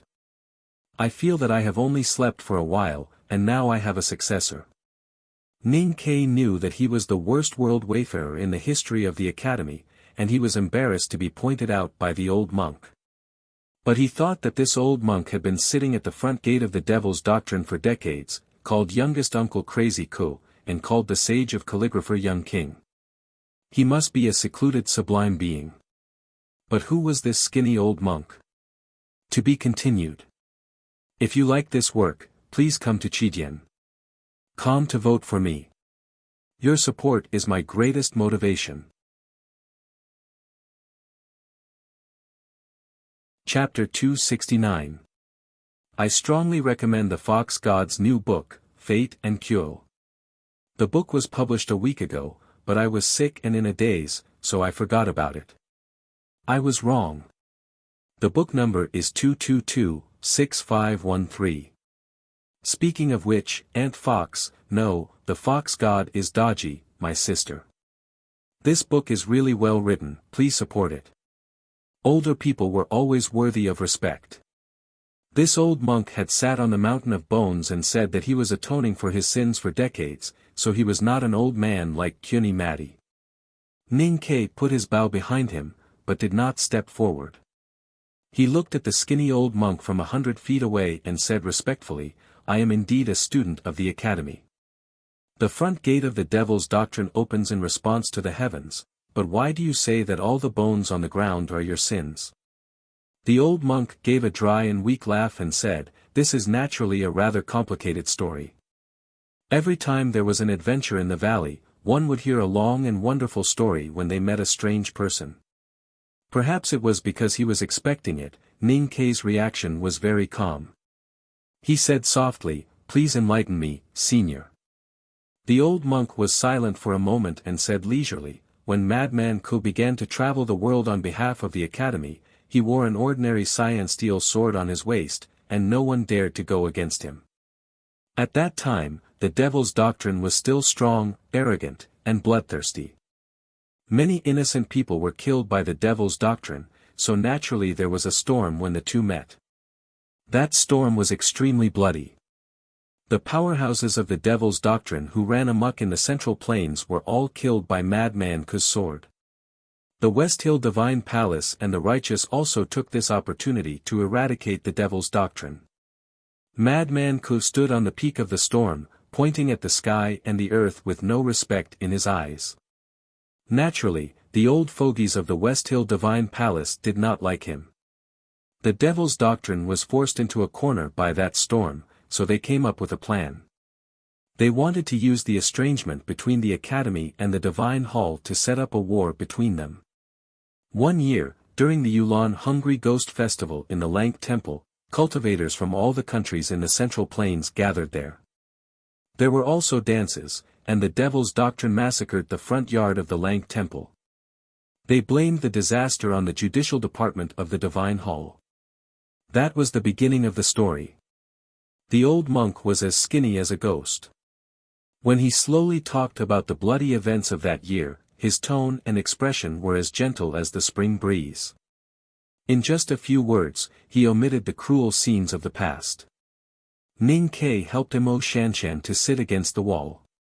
He looked at the old monk of the White Bone Mountain and thought about the old story that he had told. After a moment of silence, he said, "Framing has always been classified as crude and clumsy." The old monk moved the corners of his drooping lips and smiled with difficulty. He looked at Ning Kei with a warm gaze and said with emotion, "The devil's doctrine in the outside world has probably been destroyed. Even if there are remnants, they are probably like rats crossing the street. So a child like you probably doesn't know what the devil's doctrine looked like in the past and what kind of terrifying power it possessed." It had been almost 2 years since Ning Kei left the city of Wei and began to come into contact with the world of cultivation. Other than the desolate man he had met a few days ago, he had only met a sword master who cultivated in the devil's doctrine at the entrance of the Northern Mountain Road. In his eyes, that sword master was not very powerful, so naturally, he did not think that the devil's doctrine was very scary. The old monk's withered eyes slowly drooped, as if recalling the arrogance of the devil's doctrine in the past was a kind of damage to his old and calm state of mind. Then he continued in a gentle voice, "The devil's doctrine's cultivation method is the art of stealing from the heavens. Those who cultivate in the devil's doctrine are healthy and have no psyche power, which is enough to avoid the prying eyes of cultivators. Back then, the people of the devil's doctrine used this advantage to infiltrate the countries in the Central Plains. Some of them became senior statesmen in the imperial court, and some of them became leaders of large clans in the countryside. Their power was as dense as a net. Even the imperial center administration of the Tang Empire and the West Hill Divine Palace had people from the devil's doctrine. The old monk slowly raised his head and looked at him calmly. He said, "If it wasn't for the fear of the Academy and the other unknown places, the devil's doctrine would have been able to change dynasties if they had gone all out. They didn't dare to act against heaven, but if they wanted to weave a conspiracy, how could they leave any loopholes? In fact, during the bloodbath in the Lank Temple, the devil's doctrine endured the pain of losing an arm and exposed the Grand Master who had been hidden in the judicial department of the Divine Hall for decades. Then, no one would doubt it." Ning Kei frowned and asked, "What does the bloodbath in the Lank Temple have to do with the Academy and youngest uncle?" The old monk sighed. His sigh was full of pity. On the surface, the devil's doctrine bloodbath in the Lank Temple during the Yulan Hungry Ghost Festival was aimed at the cultivators of the righteous sects, but in fact, it was aimed at the envoys of the Tang Empire. However, the devil's doctrine wanted to provoke the madness of Crazy Ku, so their real target was the poor girls from the Tang Empire who only knew how to dance. Upon hearing this, Ning Kei's heart suddenly tightened. He knew from second brother that Mistress Jian and youngest uncle were old friends. At this moment, he naturally thought that these dancers were from the House of Red Sleeves. However, Mistress Jian was still alive and well. Occasionally, when she met him, she would pull his ear and lecture him. Who had died in the past? Since the devil's doctrine had spared no expense to weave such a conspiracy, they naturally knew who they had to kill to make youngest uncle crazy enough to break into the Peach Mountain. It was just like if he returned to Lin 40th Street and suddenly saw Sang Sang lying in a pool of blood. All the evidence pointed to the Imperial Palace. Then, of course, he would not hesitate to break into the palace with a knife and arrow. He would break into the imperial study to tear the painting of Blooming on the Opposite Shore, and then chop His Majesty into 365 pieces, but youngest uncle did not break into the Peach Mountain. Instead, he destroyed the front gate of the devil's doctrine with a single sword. Ning Kei looked at the skinny old monk in the Bone Mountain and asked in confusion, what went wrong with the devil's doctrine's arrangement? The old monk was silent for a long time. Then, he laughed. His old and ugly smile hid a very complicated meaning. There were some emotions, some shock, some bitterness, and some pride. There was nothing wrong with the devil's doctrine's arrangement. At that time, the whole world thought that the judicial department of the Divine Hall had massacred the Lank Temple. Although they could not understand it, when the Lank Temple elder who lived in seclusion behind the Wa Mountain was forced to come out and said that the murderers were all from the West Hill, no one doubted it anymore. The old monk looked at him quietly and said, but Kuharan did not believe it. Ning Kei was puzzled and asked, why didn't youngest uncle believe it? The old monk said, Crazy Ku is not so easy to fool. Ning Kei was startled and shook his head. He said, this reason is equivalent to no reason at all. The old monk sighed and said, back then, I once asked him the same question. Ning Kei listened carefully. The old monk smiled and said, at that time, in this room, he said, how can I be so easy to fool? There was a moment of silence. And then? Ning Kei asked. He thought that every story should have a beginning and an end.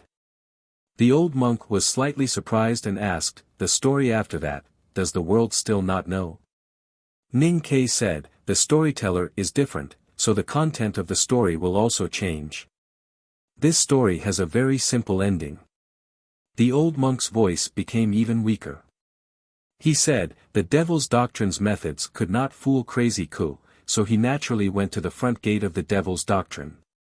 At that time, the devil's doctrine grandmaster thought highly of himself. There were many powerhouses in the devil's doctrine, but he was not too afraid.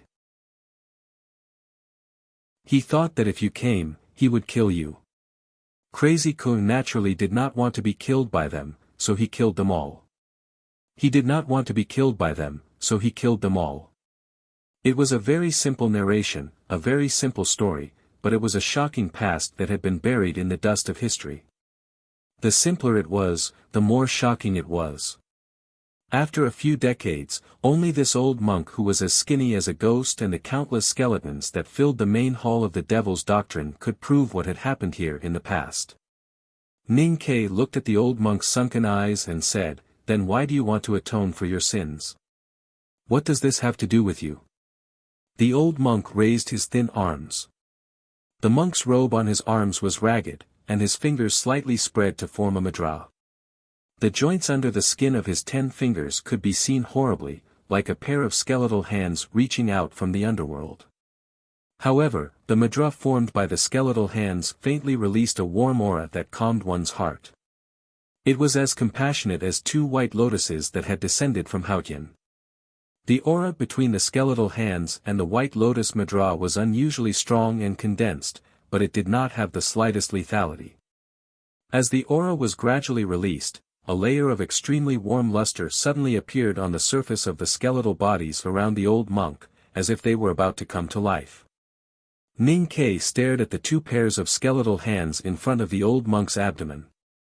He felt the aura and was shocked speechless. The power that the old monk displayed was too profound and unpredictable. It was the most powerful state that he had ever seen in his life. Mo Shanshan sat leaning against the wall and looked at the white lotus mudra formed by the old monk's skeletal hands. She suddenly thought of a sentence that her teacher had mentioned when she was young, and could not help but look surprised. In the West, there was a lotus that fell into the world.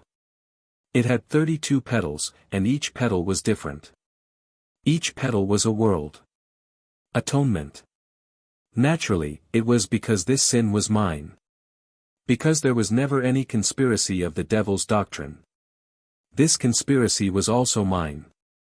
I've known that the priest of the judicial department is from the devil's doctrine for many years. I also know what they want to do, but I didn't do anything. I sat on the cold black chair, holding my chin, and quietly watched them do this. Then I was ready to find the right time to tell Kuharan. However, I still underestimated Kuharan. He did not need me to take out the evidence that I had carefully preserved. He knew that this was done by the devil's doctrine. This was good. So, I still sat quietly on the black and cold chair, holding my chin, and quietly waited for the arrival of the last moment. The old monk, who was as skinny as a ghost, sat among the piles of corpses. His skeletal hands formed the white lotus mudra, and his eyes were gentle and compassionate.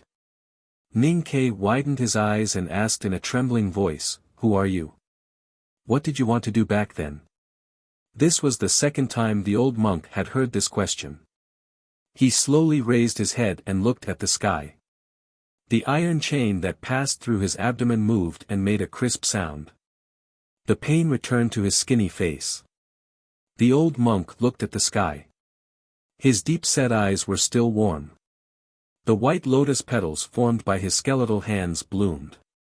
Back then, I wanted to destroy the devil's doctrine.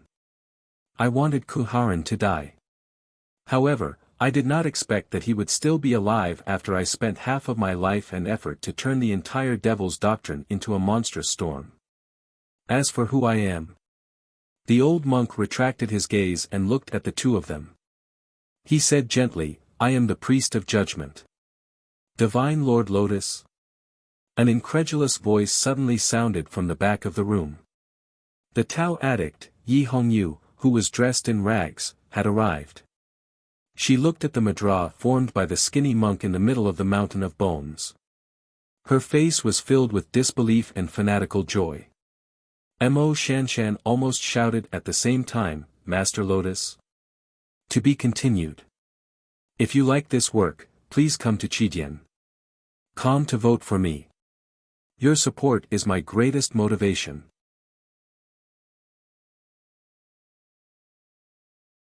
Chapter 270. Yi Hongyu suddenly appeared in the main hall of the Devil's Doctrine. Her left shoulder was covered with coagulated blood beads. Her red dress was torn and could not cover her body. She looked extremely embarrassed, but her eyes were still shockingly bright. Ning Ke did not know that she had relied on the qi in her chest to break all the stones in front of her and come to this place with great difficulty. However, he could guess what kind of hardships she had gone through just by looking at her. He could not help but admire her a little. Compared with the faint admiration, he was more nervous to see the Tao addict here. His right hand quickly reached behind him and held the hilt. He was ready to take advantage of the Tao addict's weakness to kill this terrifying enemy. However, he found that Yi Hongyu did not pay attention to him at all. Mo Shanshan, who was leaning against the wall, did not pay attention to him. The Tao addict and the calligraphy addict looked at the skinny monk in the Bone Mountain, intoxicated and speechless. To the east of the West Hill Divine Kingdom, there was a large round stone pillar near the sea. It was used to resist the dangerous waves on the sea. Behind the stone pillar was the Kingdom of Song. Perhaps because it was used to the rain and wind on the sea, this inconspicuous small country had contributed many great people to the world. Many priests in the divine hall came from the kingdom of song.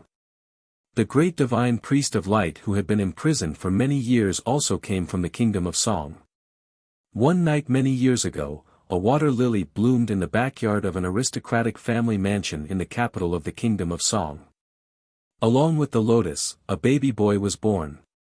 So the baby boy was named Lian Sheng. The young master of an aristocratic family, Lian Sheng, was not too amazing in his youth. Like the other young masters around him, he studied and took exams. Then he was awarded an official position and married a wife. However, his wife died of illness before he had a child. After his wife passed away, Lian Sheng built a grass hut near the grave.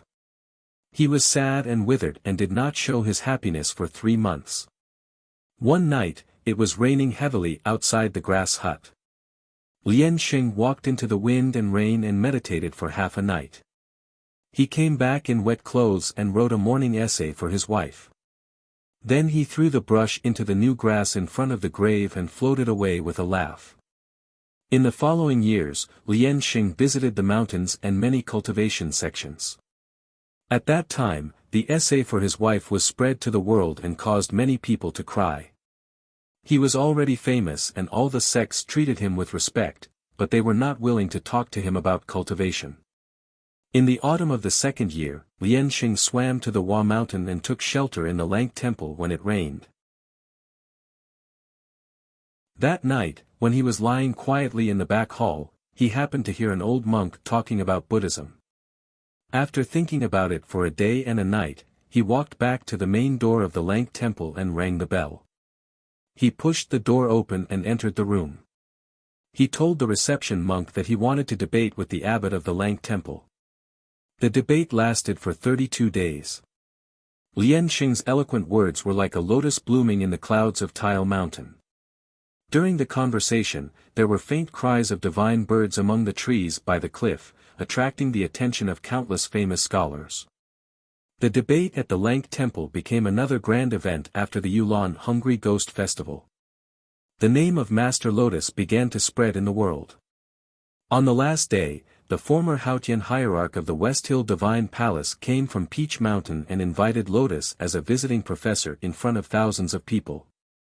Unexpectedly, Lian Sheng smiled and declined. Then, he stroked his head in front of the elder of the Lank temple in Tile Mountain. His black hair fell like a black lotus and his Buddhist heart became firmer. When the leaves fell in autumn, Lian Sheng left the Lank temple in Tile Mountain. He crossed the river to the Ink Lake, went through the wild forest and entered the Yueluan kingdom. Then, he disappeared in the vast wilderness in the northwest of the Yueluan kingdom. No one knew where he went. A few years later, a monk returned from the wilderness. He walked around the palace and talked about karma and lucky chance with the nobles and commoners in the streets. He was well versed in Buddhism and had a good character. He was respected by the world. There was no Master Lotus in the world, but there was Master Lotus. At that time, the devil's doctrine was very powerful. It was hard to stop their infiltration of the countries in the Central Plains. Among them, there were 2 elders of the devil's doctrine who were the most mysterious. They secretly provoked the relationship between the sects of the countries and caused many bloody disasters. However, no one knew where the 2 elders of the devil's doctrine were hiding. That spring, Master Lotus was invited by the Haotian hierarch of West Hill to teach at the Divine Hall. During the banquet, the vice headmaster of the Revelation Institute spoke with contempt and dissatisfaction. Master Lotus strolled to the vice headmaster's seat in front of the hierarch lord and many powerhouses of the Divine Hall. Then, he killed him. The vice headmaster of the Revelation Institute was one of the 2 elders of the devil's doctrine. The hierarch of Haotian Taoism invited Master Lotus to the Divine Hall again. This time, he was not a foreign minister. Instead, he invited him to take up the position of the great divine priest of judgment that had been vacant for many years. Master Lotus said that it was not time yet and declined again. Master Lotus left the Peach Mountain and went to the Tile Mountain. He had been enlightened in the Tile Mountain. Now that he had returned from the outside world, he stayed in the Lank temple to cultivate. He did not receive any visitors for 2 years and was gradually forgotten by the world. One day, a high-ranking sweeping monk in the Lank temple suddenly died. The entire temple was shocked. Master Lotus walked out of the room and admitted that he had killed the sweeping monk. The sweeping monk was another elder of the devil's doctrine hidden in the Central Plains. Master Lotus lived in seclusion in the Tile Mountain for 2 years in order to investigate this matter. At that point, the two most mysterious elders of the devil's doctrine hidden in the Central Plains, Wind and Cloud, were both dead. Many of the devil's doctrine's evil and bloody plans were exposed. Master Lotus' name was known throughout the world. The White Tower Temple of the Ueluan Kingdom and the Lank Temple of the Tile Mountain remembered his kindness and honored him as the protector of the front gate of the Buddhism sect. The West Hill Divine Palace rewarded him and invited him to read the 6 tomes of Arcane. Then, he was conferred the title of the Great Divine Priest of Judgment.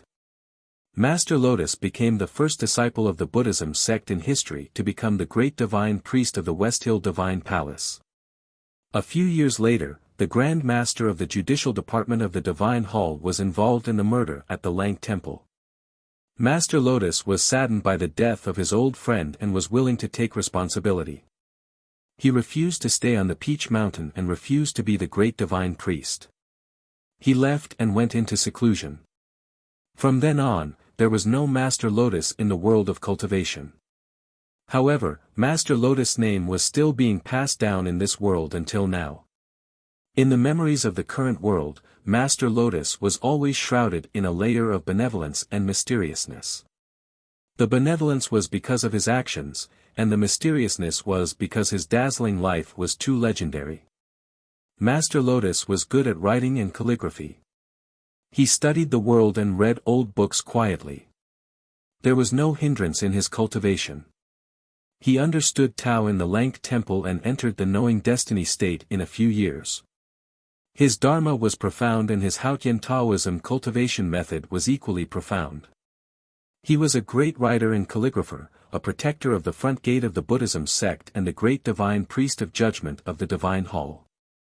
Such a person who was willing to get close to all the beauty in the world, had the ability to understand all the laws in the world, and was brave enough to take on all the things in the world.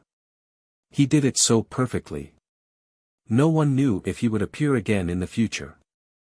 In many people's eyes, such a perfect person could not be acquired through cultivation. He could only be born with it. That was why the later generations left such an evaluation of him, who had disappeared without a trace. There was a lotus in the west that fell into the world. It had 32 petals. Each petal was different, and each petal was a world. His Buddhist name was Lianqing 32. He was like a white lotus that had drifted down to the mortal world. Every single lotus petal that bloomed like jade revealed a great ability, and it brought a trace of comfort to this ugly and filthy world. Ning Ke knelt down and kowtowed to the mossy sword mark on the stone in the great blockage formation outside the front gate of the devil's doctrine. It was because he was kowtowing to his elder, the closeness in his blood, the admiration and yearning in his spirit. To the Tao addict and Mo Shanshan, Master Lotus was also a mountain that had been in their consciousness since the beginning of cultivation. Their blood flowed naturally with closeness and admiration. That was why they did not care about what Ning Ke was thinking at this moment. They did not have any desire to fight. They knelt down and kowtowed to the skinny old monk with great respect. Compared to the calligraphy addict, the Tao addict was obviously more excited. She was the Grand Master of the Judicial Department of the Divine Hall, and Master Lotus had once been the Great Divine Priest of Judgment of the Divine Hall. That meant that Master Lotus was like her Grandmaster. More importantly, although the Judicial Department was the most powerful place in the West Hill Divine Palace, it had a bad reputation because of the prisoners. In the eyes of the world, it was always more gloomy than holy. For hundreds of years, only when the Divine Lord Lotus was in power could the Judicial Department of the Divine Hall suppress the evils of the devil's doctrine and gain the respect of the people. The elders in the judicial department could not forget the good times in the past. Therefore, in the eyes of the people in the judicial department, Divine Lord Lotus had a special status. She could not suppress the shock and excitement in her heart. Looking at the lotus handprint on the old monk's abdomen, she said with a trembling voice, "I am Yi Hongyu, the priest of the judicial department of the Divine Hall. Greetings, Divine Lord Lotus." Everyone in the Peach Mountain thought that Divine Lord Lotus had achieved great success in cultivation and had gone to serve Haotian. I did not expect that I would have the good fortune to meet the Divine Lord Lotus. Master Lotus did not expect to see a newcomer from the judicial department here. After a slight pause, he gently sighed and said, "I have said that time is unknown in the mountains. Now it seems that it is true. A clean and lovely girl like you has been dragged into the muddy water. What a pity."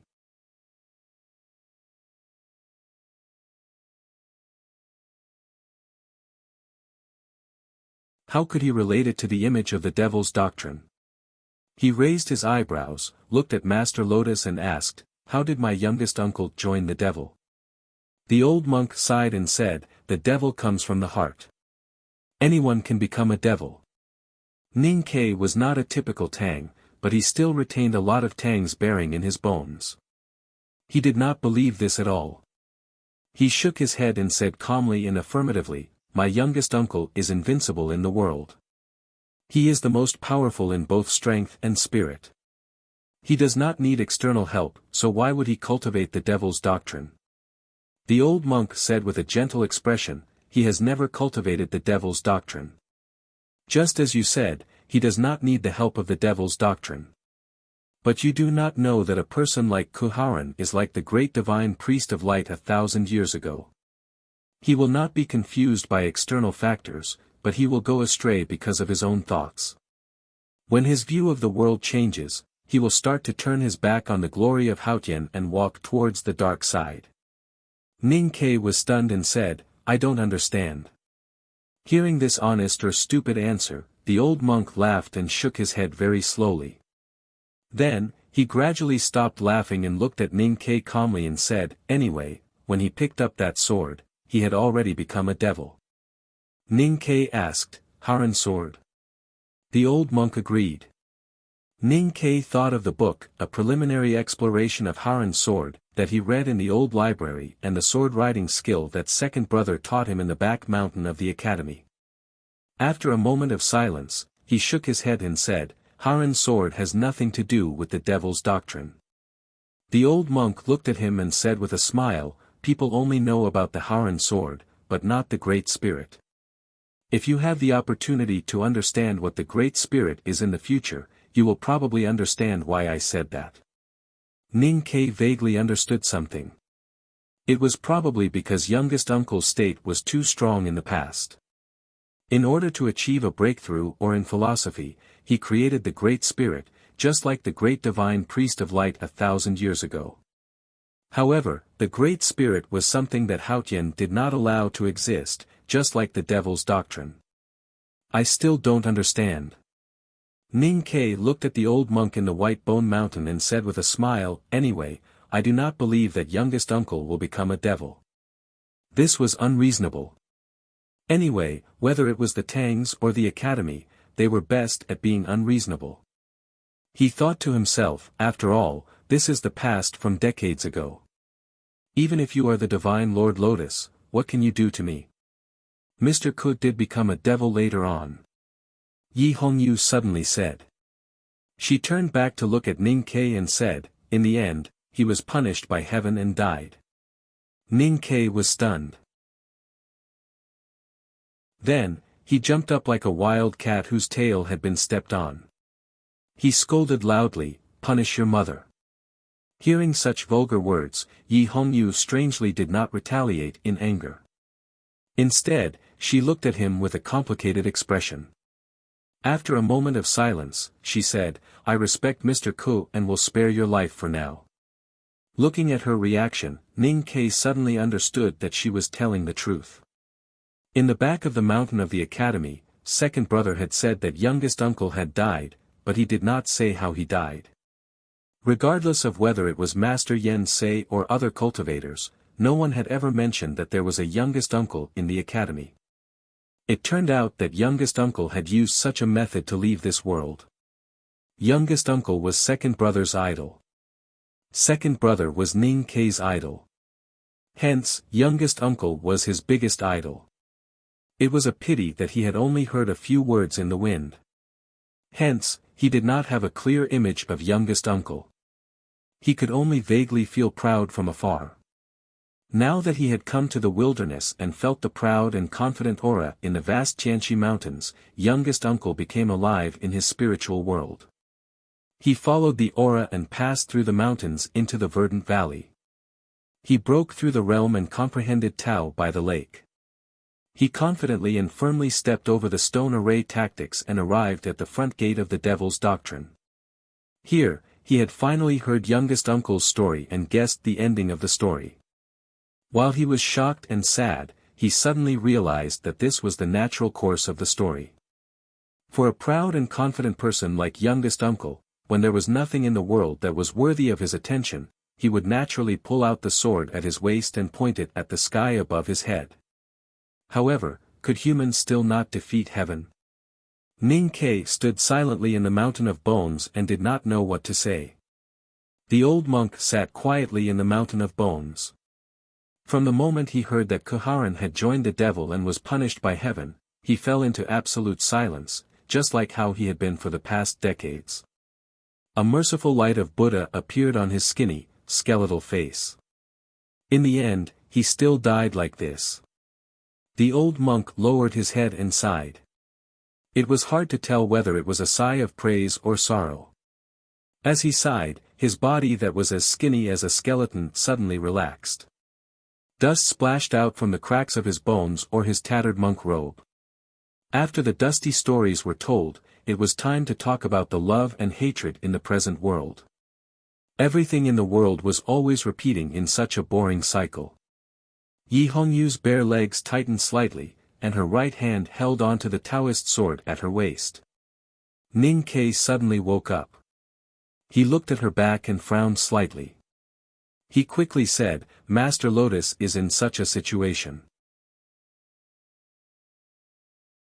I was very comforted because I thought that my plan was about to succeed. The old monk paused for a long time before continuing softly, "That was because I thought that no matter if he destroyed the Devil's Doctrine or was killed by the Devil's Doctrine, he would never have the chance to join the devil again. I had done my duty as a friend." Ning Kei thought that youngest uncle must have had 8 lifetimes of bad luck to have a friend like you. The old monk said with endless regret and pain, "However, I have never seen anyone kill people like that in my life. Recently, it is a juncture of the night. Once we cross it, everything will be flat. Moreover, because of my old waist, I can only write slowly and seriously like this. However, I still need everyone to vote for me. Thank you very much. To be continued. If you like this work, please come to Chidian.com to vote for me. Your support is my greatest motivation."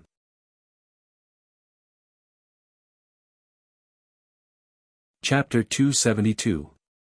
The old monk sighed and said, "That autumn, when I was debating on Wa Mountain, the hierarch came to see me.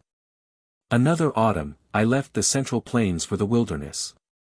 People thought that I was living in seclusion in the Lank Temple, but that was not the case. During that period, I was invited by the Divine Hall to cultivate in the Devil's Doctrine. That was the reverse infiltration of the Central Plains."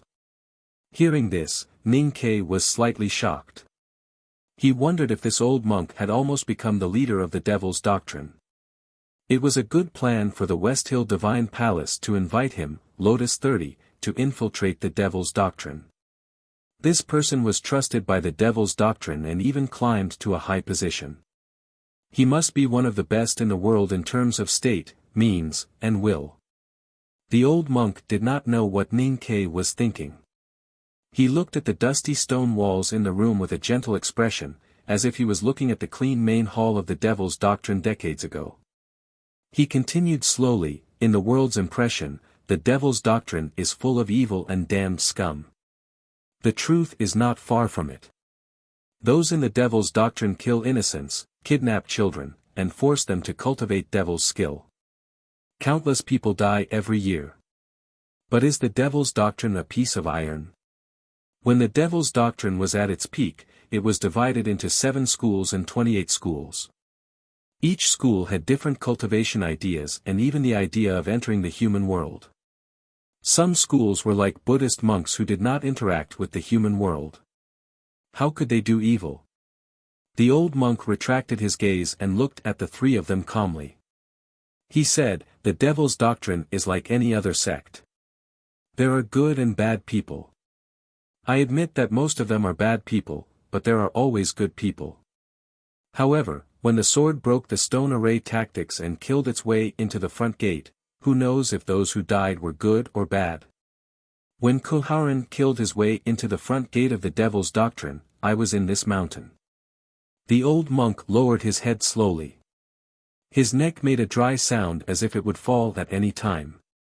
He said, "I lived in the devil's doctrine for many years and naturally had many old acquaintances. I knew that some were greedy, some spoiled their concubines, and some loved to be their children's horses. On that day, everyone I knew died. I infiltrated the devil sect with the goal of destroying the devil sect. Those people died in front of me one by one.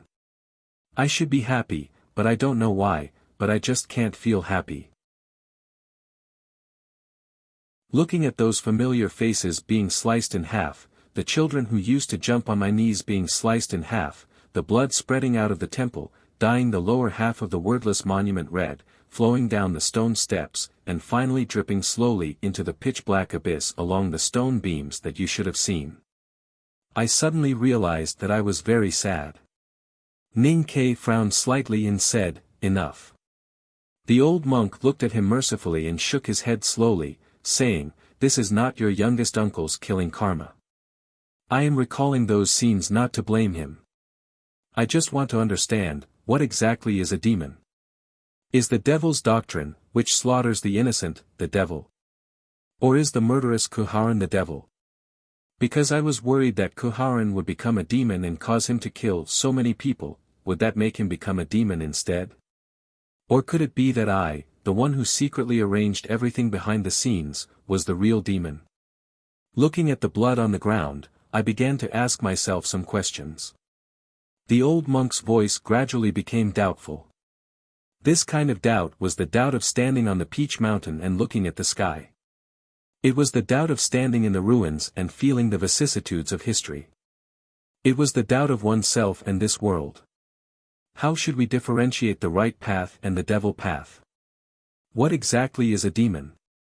If we are to differentiate based on ideology and morality, then the devil's doctrine is a demon who slaughters the innocent.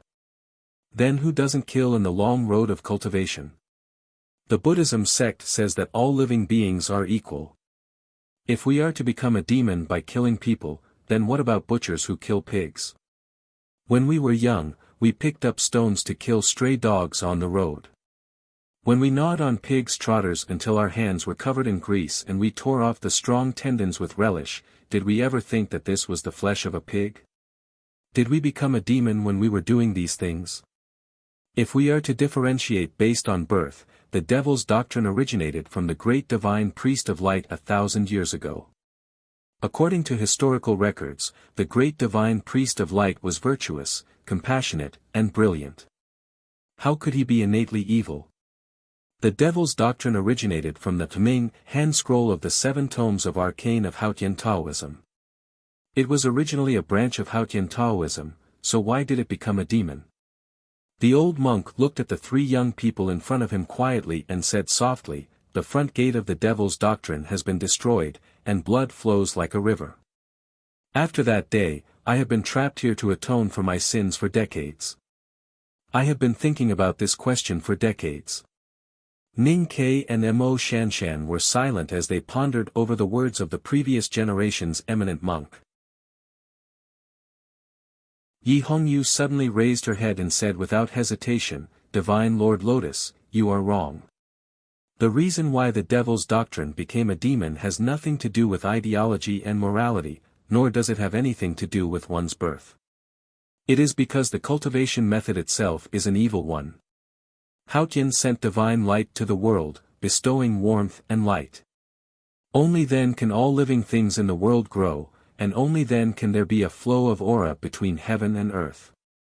However, the cultivation method of the evildoers of the devil's doctrine forcefully snatched the chi of vitality from nature, and recklessly absorbed the heaven and earth into their bodies. It is equivalent to stealing the light of heaven's benevolence. If these evildoers are allowed to grow stronger, the aura of heaven and earth will gradually dry up, and the world will be destroyed. What then? This kind of cultivation method blasphemes Haotian and overturns the heaven and earth. It is a great disrespect, and that is why it became a demon. The young girl's voice was exceptionally firm and clear at this moment. This matter involved the difference between Taoism and the devil. Even when facing the divine Lord Lotus whom she respected and admired, she remained calm and unyielding. She said in a low voice, "The difference between Taoism and the devil is not in ideology or bloodline, but in the difference between survival and destruction of the world. It is like black and white, light and darkness. How can they be compatible? Divine Lord, you are wrong." Yi Hongyu's crisp voice helped Mo Shanshan to dispel the doubts in her heart. She nodded slightly and thought that what she said was true. The difference between Taoism and the devil was whether one had good or evil intentions towards the world. In the past, Ning Ke did not understand why the cultivators of the West Hill Divine Palace, the Buddhism sect, and the Tang Empire would treat the devil's doctrine as enemies when it was mentioned. It was so resolute that it made one's heart palpitate. Today, Yi Hongyu's words finally made him understand the reason behind it. The devil's doctrine's cultivation method absorbed the chi of heaven and earth for one's own use. The higher one's state, the more chi of heaven and earth one could absorb. If the devil's doctrine was allowed to develop in the world until everyone started cultivating the devil's doctrine, the entire world's chi of heaven and earth would be sucked dry. By then, the world would be destroyed. It was like a flock of sheep on the grassland.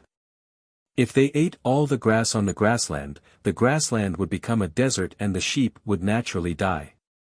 He finally realized that the reason why the devil's doctrine was viewed as an enemy by the world was because of an environmental problem.